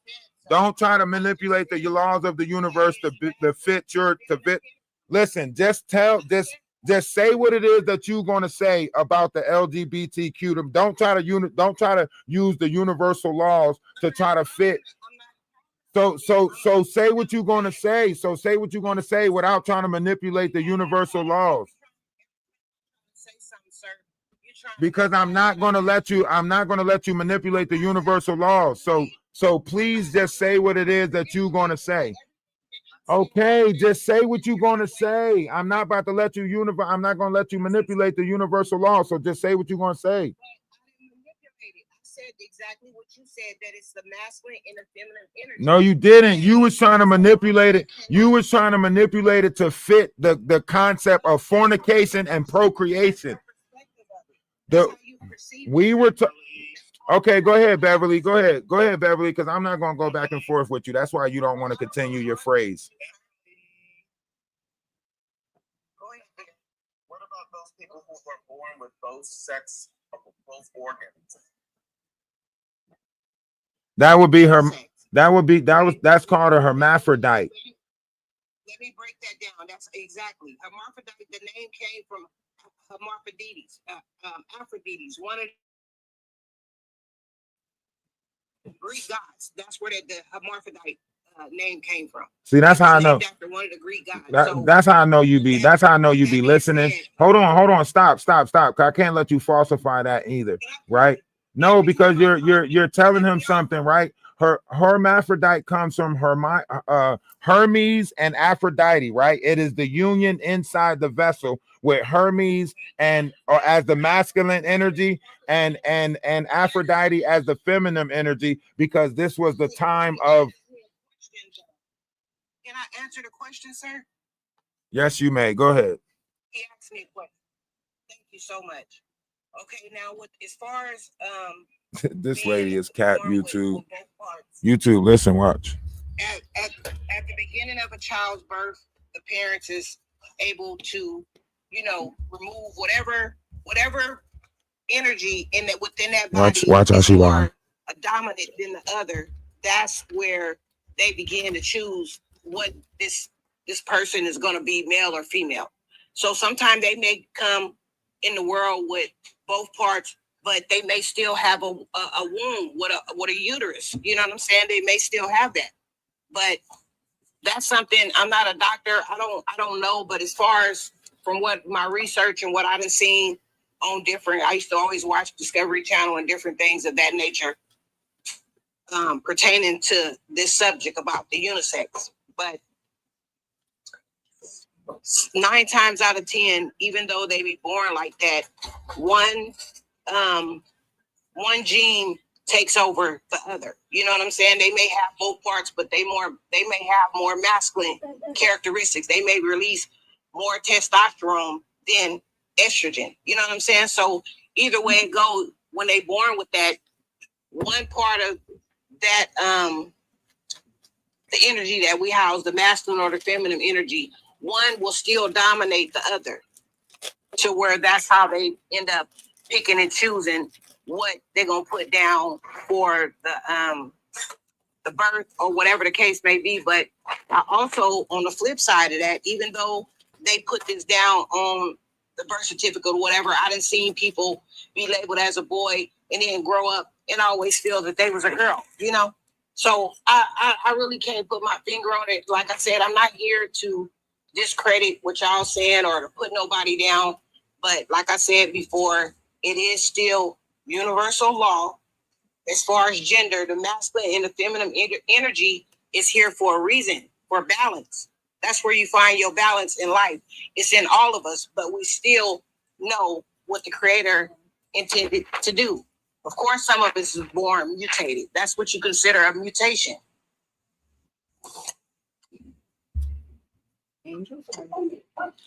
Man, can I speak? Yes, sir. Okay. Now, I want to say that the fact that you sitting there trying to say this is God's intentions is poppycock within itself. Because how can you say what God's intentions are? You don't know God's intentions, right? That's why we pray with inside of ourselves at all times, right? So when you're looking at a God that is already knowing, right? Not everybody is down here and just down here made to procreate. That would be like saying that we're animals to this planet and that's all we're good for, right? So I would like to think that in all things, right, there was a system that was put in play. This is why we were supposed to build the sperm up with inside of our vessel before we found a suitable mate to pass it to. This is why animals go through mating season right now, right? And this is why I keep on saying fornication and procreation is not the same thing, right? You keep on making it seem like all you know, in order to procreate, you can't fornicate. But these are two separate things. Some people know the difference in the two. That's why when you go to procreate, you take proper steps. You clean your vessel out. Make sure you put good things in your vessel. Build the semen back up for 30 days so you can pass on a righteous seed, right? But when you're in that fornication, there's a different level. That's why it's good to know the body and the vessel, right? Because there's a separate between those who want to fornicate and those who want to procreate, right? You keep getting procreation mixed up with fornication, and there's two different things. This is why back in those days, those Egyptian days, those Greek days, this is why they had sex chambers, because they know that there's a hormonal energy inside the body, right? And that hormonal energy builds up. And it doesn't just build up for a woman to take advantage of it, right? And it doesn't build up inside of you guys like that either. There's a lot of women that experiment with each other when they're with each other, you know, looking at each other's bodies, sex appeal, all of that types of stuff, right? So we know that there's a energy that's in the, or you know, the releasing of these one of oneself, right? We know that there's an energy in that. That's the secret of a lot of this, the Bible, right? The secret of the Bible is that it's talking about the vessel, right? So the Bible tells you about Christ, and it tells you about when Christ appeared. It tells you that Christ appeared in between the age of 12 and 13. Well, anybody that's in a man's vessel, we know that in between the age 12 and 13 is when we have secretion in our nutsack, right? And then the next time Christ appeared is roughly around 32. So when we're looking at this Bible, it's actually talking about the body and a journey through the body of man, not woman. It's talking about our seed when it was inside the father, before we passed it to the womb of a woman. The Bible calls it our first unaliving, when we left our father's kingdom and entered the wilderness of a woman, where we stayed for 3 days and then rose again inside the womb, thus far creating life, right? That's what the Bible is talking about. What the journey was like inside of our father's vessel. Okay, I have a question. Are you well aware that, you know, when we are, from the time we conceive up until 20 weeks, almost just about that you start off female? Are you aware of that? Yes, I'm aware that everyone is born females first until their nuts drop. I'm well aware of that. And are you well aware that the female was first? What are you talking about? How did we go from talking about the seed to the woman being first? What are you talking about? I'm asking questions for a reason. That's all right, so all right, watch this. If what you're saying is true, then it contradicts what you said earlier. Because if a woman was first, that means a woman believed in herself so much that she got herself pregnant. Hold on, let me finish. Right? So a woman got herself pregnant and created a man. Yes, parthenogenesis. Please pull it up. All right, so don't that contradict what you just said, that women can't get each other pregnant? If a woman can get herself pregnant, then hold on, stop what you're saying. If a woman can't get herself pregnant, how did you just now say a woman got herself pregnant? If earlier you just now used that same thing as a way to go against the LGBTIQ. I said another woman. I said okay, hey, Carl. All right, Beverly. All right, I'm not even speaking. I'm not even saying nothing. Carl.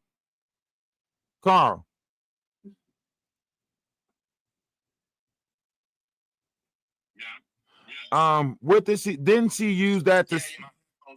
My fault. But didn't she say earlier that a woman can't get herself pregnant, or a man can't get a? I said 2 women cannot make a child. Okay, so she 2 women or 2 men could not make a child. All right, That's so what I meant. all right, so if you missed it, that's what I said. Okay, so you said That's that. what I said.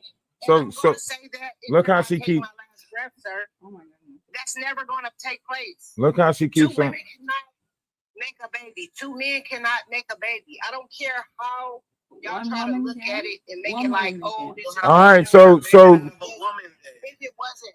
So If look, it wasn't- so look. Let me say this. If 2 women can't make a baby, but 1 woman can make a baby, then what the fuck is we talking about? This is something that I can't even explain myself, sir. But it's something called parthenogenesis. That's what I'm saying. So that person that can practice parthenogenesis can be with a woman, right?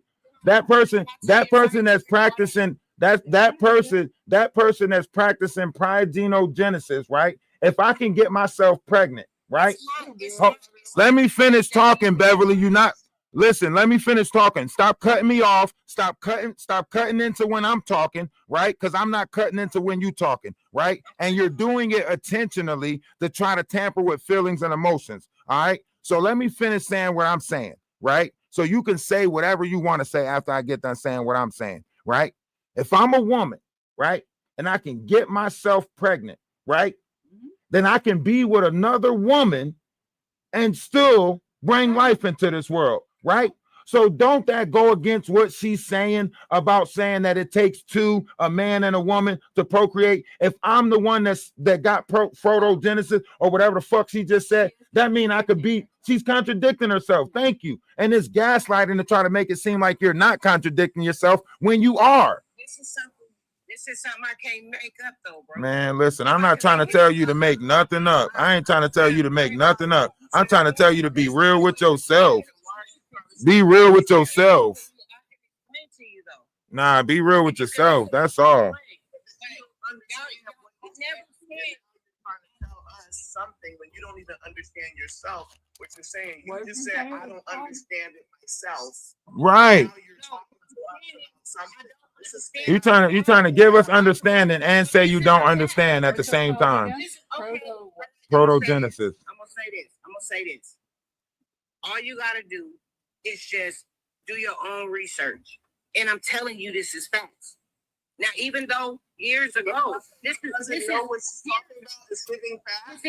years ago. This is years ago, though. Years ago. Oh yeah, the animals are going to Utah. They're moving to higher grounds. They're going to Utah. Produce this genetic, whatever it is, parthenogenesis, and really impregnate her own self.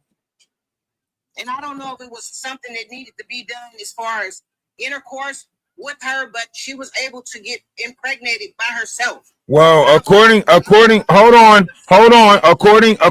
the history of this, Jesus into Mary's womb. That's how man was created. Apparently. Exactly. She was born. She was born. I know, but that's what I'm saying. That means if that's true, then that means a woman can choose to be with a woman and still procreate. It's more history behind it. It's listen to me. Y'all quoting a lot of Did you know that hyenas hold on. Did you know that hyenas can be a male for half of their time and then a woman for the other half of their time? Did you know that hyenas have the ability to do that? No, and do they have the ability to whichever gender they turn, do they still have the ability to reproduce?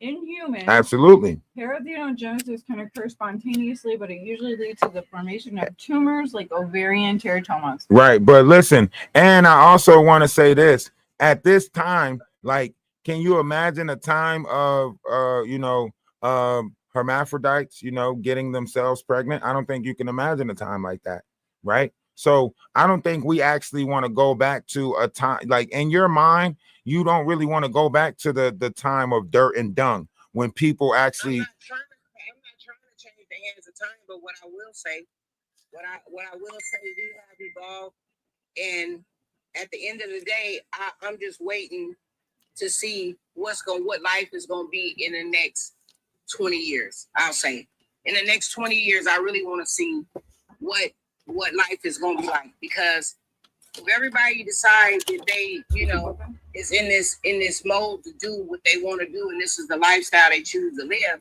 it's not going to be a lot of lives coming into play. Our human race will go extinct if people stop reproducing. No one's going to stop reproducing. Sparrow, no, I'm just saying, if everybody decides out. Talk about the youth. Humans like it too much. The youth. This the one youth is who I'm worried about. The youth. But I love everybody. But this is facts. You're acting like all the youth are becoming gay. That is a stop using that. No, hold on. Don't use that word. But listen to what I'm saying though. That's why I said. Hold on. Stop, Beverly. This is why I told you not to say certain things, right?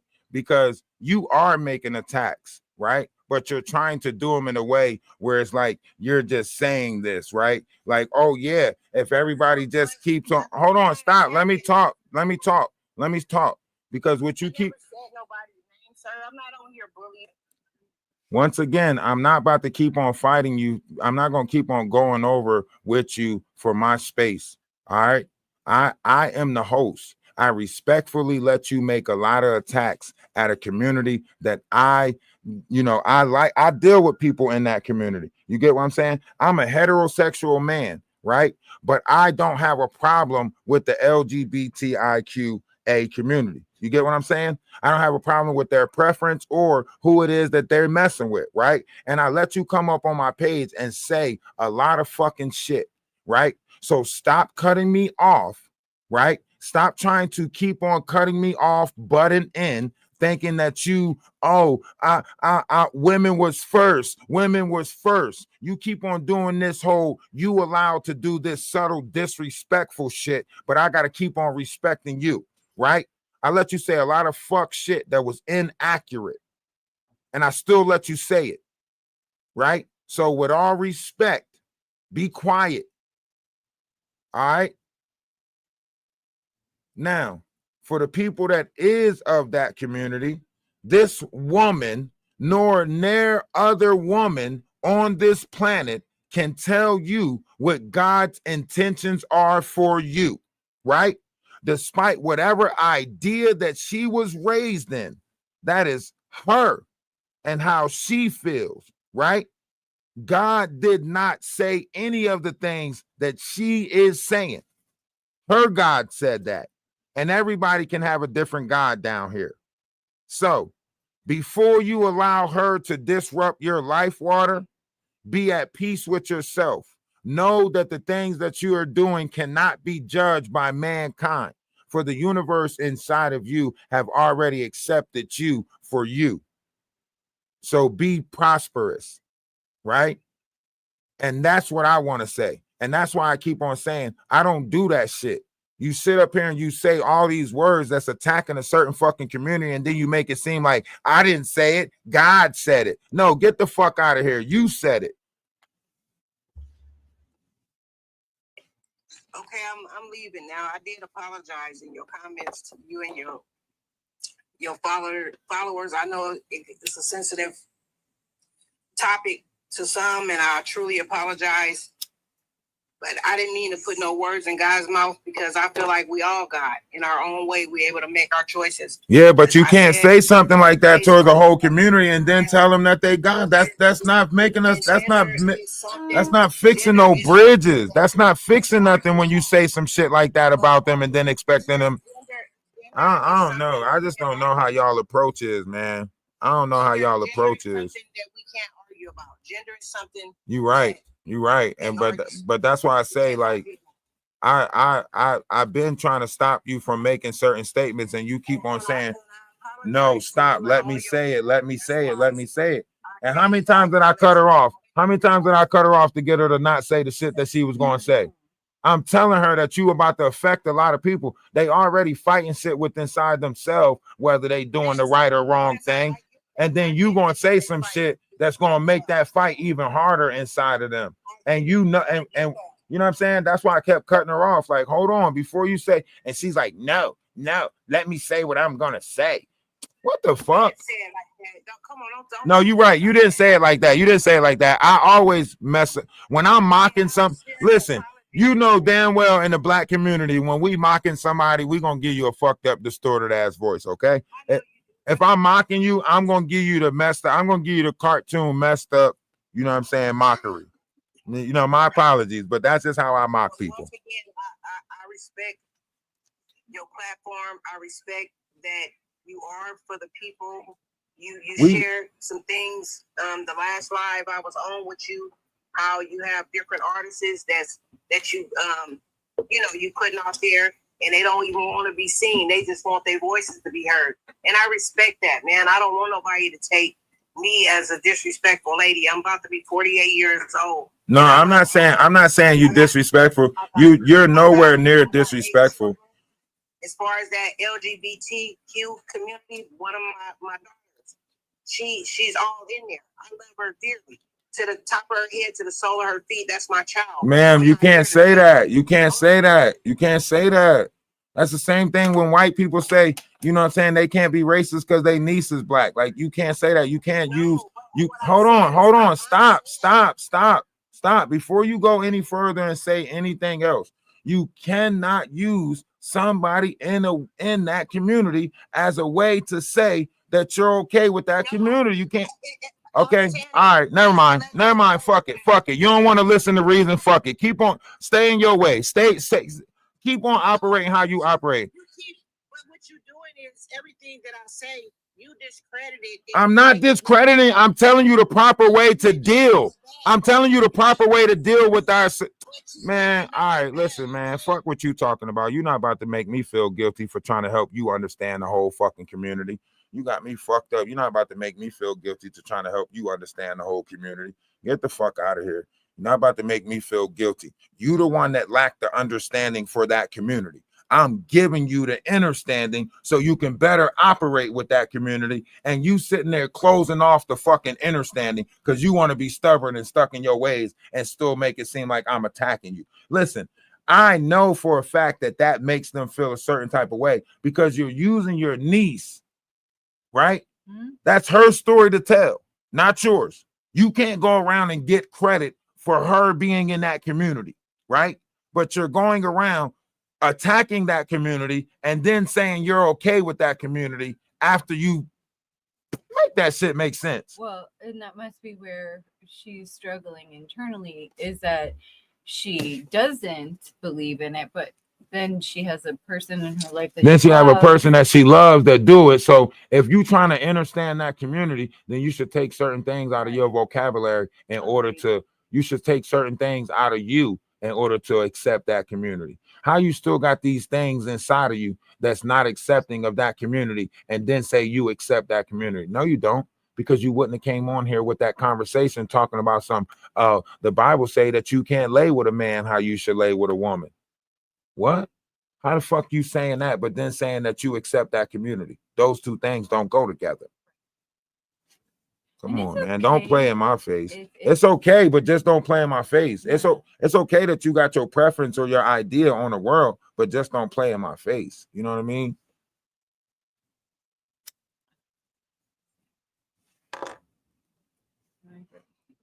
They already struggling with that inside themselves, you know, whether they'll be accepted for it, all of that shit. That's why it takes so long for them, you know, for them to come out the closet. That's why it takes so long. That's why they can't talk to their parents about it. That's why they always had to do it in secrecy. That's why they don't feel accepted in this.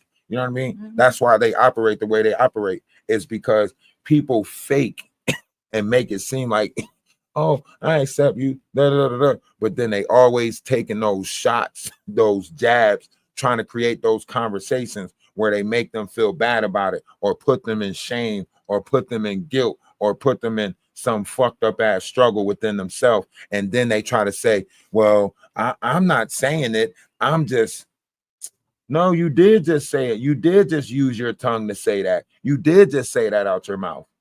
You know what I mean? And then when you come across somebody who's not afraid to make you mind your manners, like, yo, don't say that to them. You know what I mean? Mm-hmm. Then you want to pick a fight with that person. Why? Because I won't let you talk about that community however you want to talk about that community. I won't let you make them feel fucking, you want yourself to feel more superior. That's why she said stuff like, you do know that women came first. That's why she said that statement to me, right? Because she's feeling that Lilith energy inside herself, right? Remember, I only said 2 energies exist inside the vessel, right? That Lilith energy, which is a takeover energy, which is I was here first, you know what I'm saying? And man came after me, right? And then you have, you know, that humble son of the heavens energy, right? So of course she's going to sit there and say, you do know that women came first. Why would you make that statement to a man if you're not trying to sit there and argue with a man or compete? Yeah. You get what I'm saying? So that means you already in a competitive type of mindset. So then when you start making statements regarding a whole community, talking about well, you can't procreate without, we're not talking about procreation. We're talking about fornication. Mm-hmm. Fornication and procreation is 2 different fucking things. Mm-hmm. So why are you trying to bring up a proper procreation conversation when we're just talking about fornication? Mm-hmm. And she still insists on arguing that. even after I told her that we're talking about two different things. That means she was using that as leverage to get into the fight of that community because she's a woman. All the real women are women is this, women is that, women is being attacked. Yeah, we know that, but we can't fucking help y'all if y'all ain't even trying to help yourself. If y'all running around trying to rule the same fucking people that y'all asking to protect y'all, make it make sense. How you gonna talk shit to man and ask man to protect you at the same fucking time? Right. You're gonna say they talk shit to us and still say we not protecting them. Just like inside the body, there's a cooperative energy of masculine and feminine that is reflected in the real world where it needs And they keep showing their fight. That's why I keep on telling you, like, the people are not equally yoked. When I find words that tamper with the feminine side of my vessel, I know and recognize those words that bother the side of my vessel. When I find words that tamper or bother the masculine, I acknowledge those words on each side. That's why I keep telling people, like, hold on, you can't say that. Because if I'm feeling the effect inside my life water, then I know that, you know, these feminine energies and masculine energies are feeling that as a slight. So they're going to feel like they need to protect themselves or say something out of ego or say something out of defense. So a lot of these people, they know when they come up, they're attacking certain personas and they're daring someone else. It's like that one girl that came up earlier. She was like, who got a problem with what I said? Who want to come up and address me? You get what I'm saying? That's what they want. They want that. I don't know why. It's like everybody's itching to fucking fight or something. Like, I don't know what it is. I feel like that. That's why I keep on saying, like, calm down. You gotta duck it. You gotta duck it. It feels almost like you can see them like they're smiling. Yeah. It's demonic energies. And their vessels, certain people that's not in control of their vessels, that's what's gonna happen. Why you think I want y'all to pay attention to words from here on out? Anybody who's listening to what I'm about to say, pay attention to words, right? When you hear somebody say something, watch how many other people you hear say it, right? If you watch the elites, if you watch these artists and stuff, they've been repeating certain things, right? Ray J, Usher, all of them, they all been repeating the same thing. They all been saying you got to have a certain level of discipline over your body, over yourself. I got discipline. I got discipline. I got discipline. Watch how many of them you hear say that over the next couple of months, right? Watch. You're going to hear Nicki Minaj. You're going to hear all of them. They're all going to start talking about a certain level of discipline that they got to have, right? Because in order for them to, okay, so it's a false energy going around, right? This false energy got people thinking that they're gods, right? And it's a godlike energy inside of all of us that we got to fight, right? But we got to remain humble. But we all going to have to fight this godlike energy inside of us. That's why Jacob wrestled with God and changed his name to Israel. Okay, he wrestled with God and then he broke his hip and then he changed his name to Israel. We all going through that wrestle right now with inside of us. Inside of our water, we're all going through that wrestle inside of us right now with God. Not the God of this world, not the God as we know it, right? So some people are fighting a demonic God. Some people, God is evil. They pray for a bunch of fucked up shit. They put a bunch of negative stuff in there. You know how you get into it with somebody and they gonna say they pray for you, but they only say that after they got bad, fucked up intention for you. Like, you need Jesus, you need God, I'm gonna pray for you. They never say they're gonna pray for you just off the rip. It's always after you fall out with them or after something like that. Then they like, I'm gonna pray for you, right? That's the negative intentions that they're putting out there in the air, right? So in the in the dark age, which was the time of Pisces, which was the dark age, this is called the time of belief. So everything that we put out there in the time of belief during our reincarnation process in that time, the Pisces air, right? We now have to reap that in the Aquarius sky. So everything that was done in the dark in the Pisces dark time, and you can know that I'm telling you what I'm saying, because remember, Diddy gave an announcement and he said, I like to thank Cassie for holding me down during the dark time. Right? Talking about the Pisces, right? This is why when we switched into the Aquarius sky, what did Diddy do? Change his name to Brother Love. You get what I'm saying? Because we was moving into a different time where you couldn't get away with that darkness, right? So all those things that was in the Pisces time is now coming to light in the Aquarius time. You get what I'm saying? That explains a lot. Right. So now some people try to get out in front of it by allowing a certain level of knowledge to be exposed about them, and then they humbly accept it real quick. You know what I mean? Like, Denzel Washington's his shit happened so fast. You know what I mean? Denzel Washington said, he did a movie where he kissed the guy, and I guess they didn't like the fact that he kissed the guy, so he's not doing no movies in America anymore, and he only got 4 more movies coming out. And then he did that whole pastor thing, and then that was him like coming out to say, like, listen, I did a lot of fucked up shit in this industry. I sucked and fucked, but they ain't with the sucking and fucking no more. So now I'm going to, you know what I mean? So that was his quick truth, right? All of them had their little quick truth. You know what I mean? Will Smith and Chris Rock set up that whole slap in the face thing, so that way you can see that the whole slap in the face thing was orchestrated. The way he threw his hand back and slapped them and shit, like you could see it was all orchestrated, but it had to be put out there like that because they had to reveal a certain variation of truth to us in order to hide cosmic law. You know what I mean?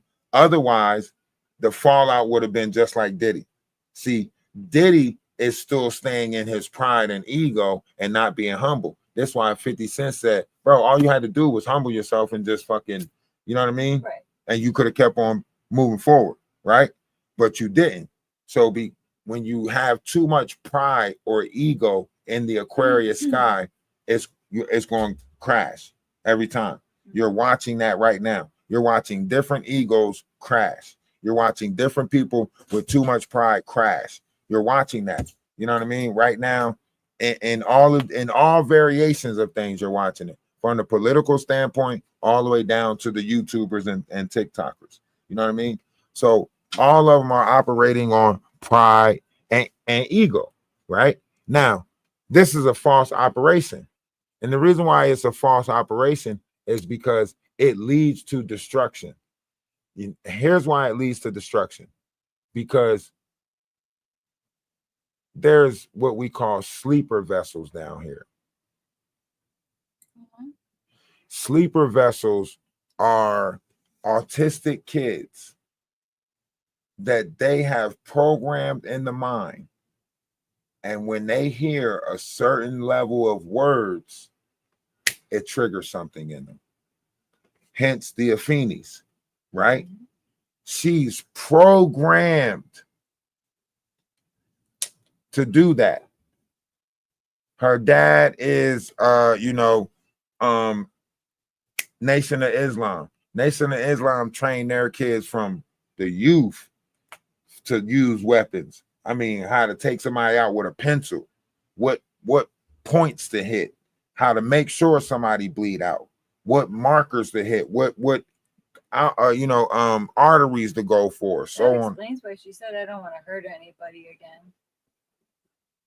You get what I'm saying? And on top of that, like I call them sleeper cells. And the reason why I call them sleeper cells is because they themselves don't even know that they're programmed to do that. You get what I'm saying? Yeah. So they just hear certain things and certain things trigger them. They're like, you know what I'm saying? It's triggering something in me, right? And it's like, okay, it's like, so like, think about it. Like, oh, all right, for instance, this is perfect right here. All right. A woman that's been called crazy her whole life, right? Finally decides to change, right? doing good for 3 to 5 years. Something takes place, right? And then somebody say, "You're crazy." What happens with that woman? It's like a trigger. Oh, yeah. First they're like, "Don't say that." You know what I mean? Yeah, like, what'd you call yeah, me? like, what do you say? And then it's like, "You're crazy." And it's like, Don't call me that again.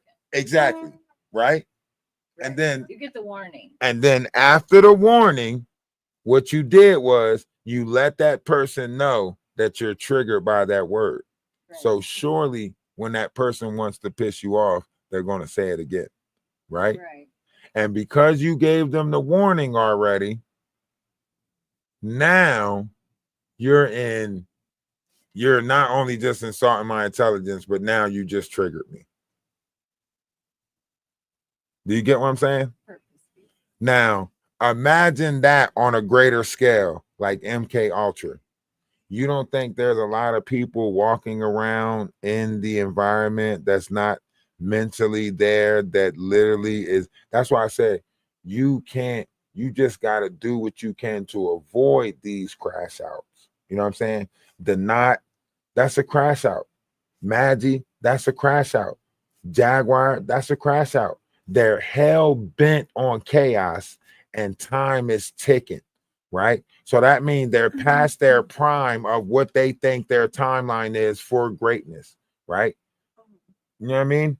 So as time goes on, they're getting more and more frustrated that they didn't make it yet.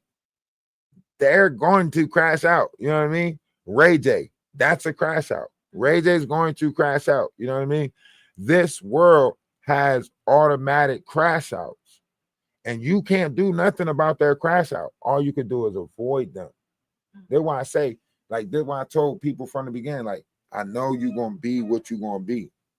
You're gonna do what you're gonna do regardless. My job is to do what be who I'm gonna be and not worry about who you are. That's why I kept on saying, like, I know you're gonna do what you're gonna do. You know what I mean? A snake is always gonna be a snake. A snake is going to do what a snake is gonna do.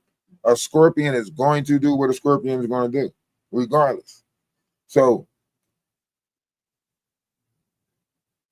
it's their nature, right? If you look at people like that being the four beasts, I know, Carl, I know. But if you look at the four beasts, right? If you look at the four beasts of this land, then you'll see like mankind is listed in one of them beasts. And in the book of Ezekiel, it tells you that, that in this time, the four beasts will be affected, right? And the demons that are inside those four beasts. You know what I mean? So right now, human is one of those four, right? So along with the bull, the eagle, we're being affected by these energies that are coming into this planet. You know what I mean? And right now, man is not controlling these energies right? Because look, I want to tell you something. Like, women are controlling a lot of these energies more, right? And they're pushing off a hell of a divine feminine energy. And they're out to destroy masculine energy no matter what. And they out there. They're out there in these groups. And they are fucking shit up. Yeah. And see, like, it's not gonna matter because they still know that they need a certain level of masculine energy in order to procreate. Nobody's gonna be outside of procreation because what do we have? We have fucking artificial insemination. You know what I mean? Like, you can go to the doctor and pick your fucking kid's eye color and everything. You know what I mean? So you know what I'm saying? So it's not like you're ever gonna have, like, you're just gonna change up the system. You know what I mean? Then you just have like baby farms and shit. You know what I mean? So you're never gonna. In this world, procreation will continue to do what procreation do. You're always gonna have new life. You know what I mean? Even if they started bringing it in, using artificial birth canals or whatever, they're always going to have a way to bring life into this world. You know what I mean? So that's not going nowhere. Plus there's genetics. Yeah. And the thing about it is like the enhancements or whatever, but there's a hell of a energy that is like combative right now.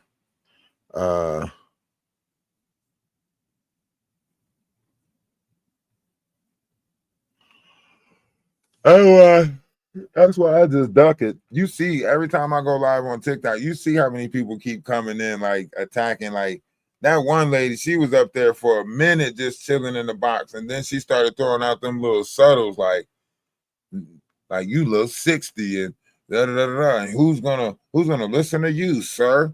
Who's gonna respect your old ass, sir? And I was like, are you talking to me? Are you really taking shots at me? Like she was trying to do it so like.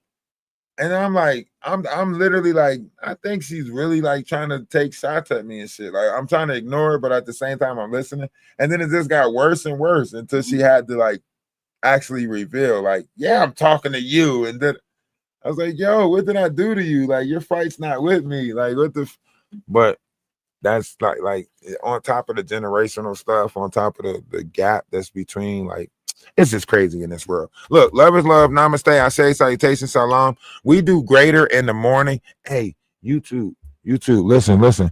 I need y'all to, hit the CA up, right? That way in the morning when I wake up, I can just go live, because I got some stuff taken care of, right? I ain't gonna tell y'all the numbers that we need, but it would be nice, to make sure I'm able to do this every day, to be able to bring y'all knowledge, wisdom, and understanding with a little bit of conversation from TikTok. You know what I'm saying? Also, TikTok, join the Discord, man. If y'all like to donate, if y'all would like to subscribe, become a subscriber right here. Look, I got 9 subscribers, right? I can use 10. I could use a couple, a couple of subscribers, If we get 35 subscribers, that would be great. Imagine all 100 of y'all subscribing to the page. Y'all know I ain't going nowhere. Y'all done seen me here for a couple of days. Lock in with your boy. And don't try to type in no fucking comment section that TikTok about to be gone. Stop trying to push y'all fears on other people. Can we let's just do what the Bible say and let today worry about today and tomorrow worry about tomorrow. Let's just do that shit. A lot of y'all be reading this book and don't want to go by it. Let's just let today worry about today and tomorrow worry about tomorrow.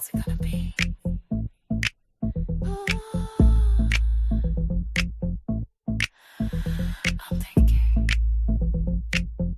we can serve your tea hot. We can make it ice cold. We can put it in a shot. Or we can make it real bold. Oh, beef on top of beef.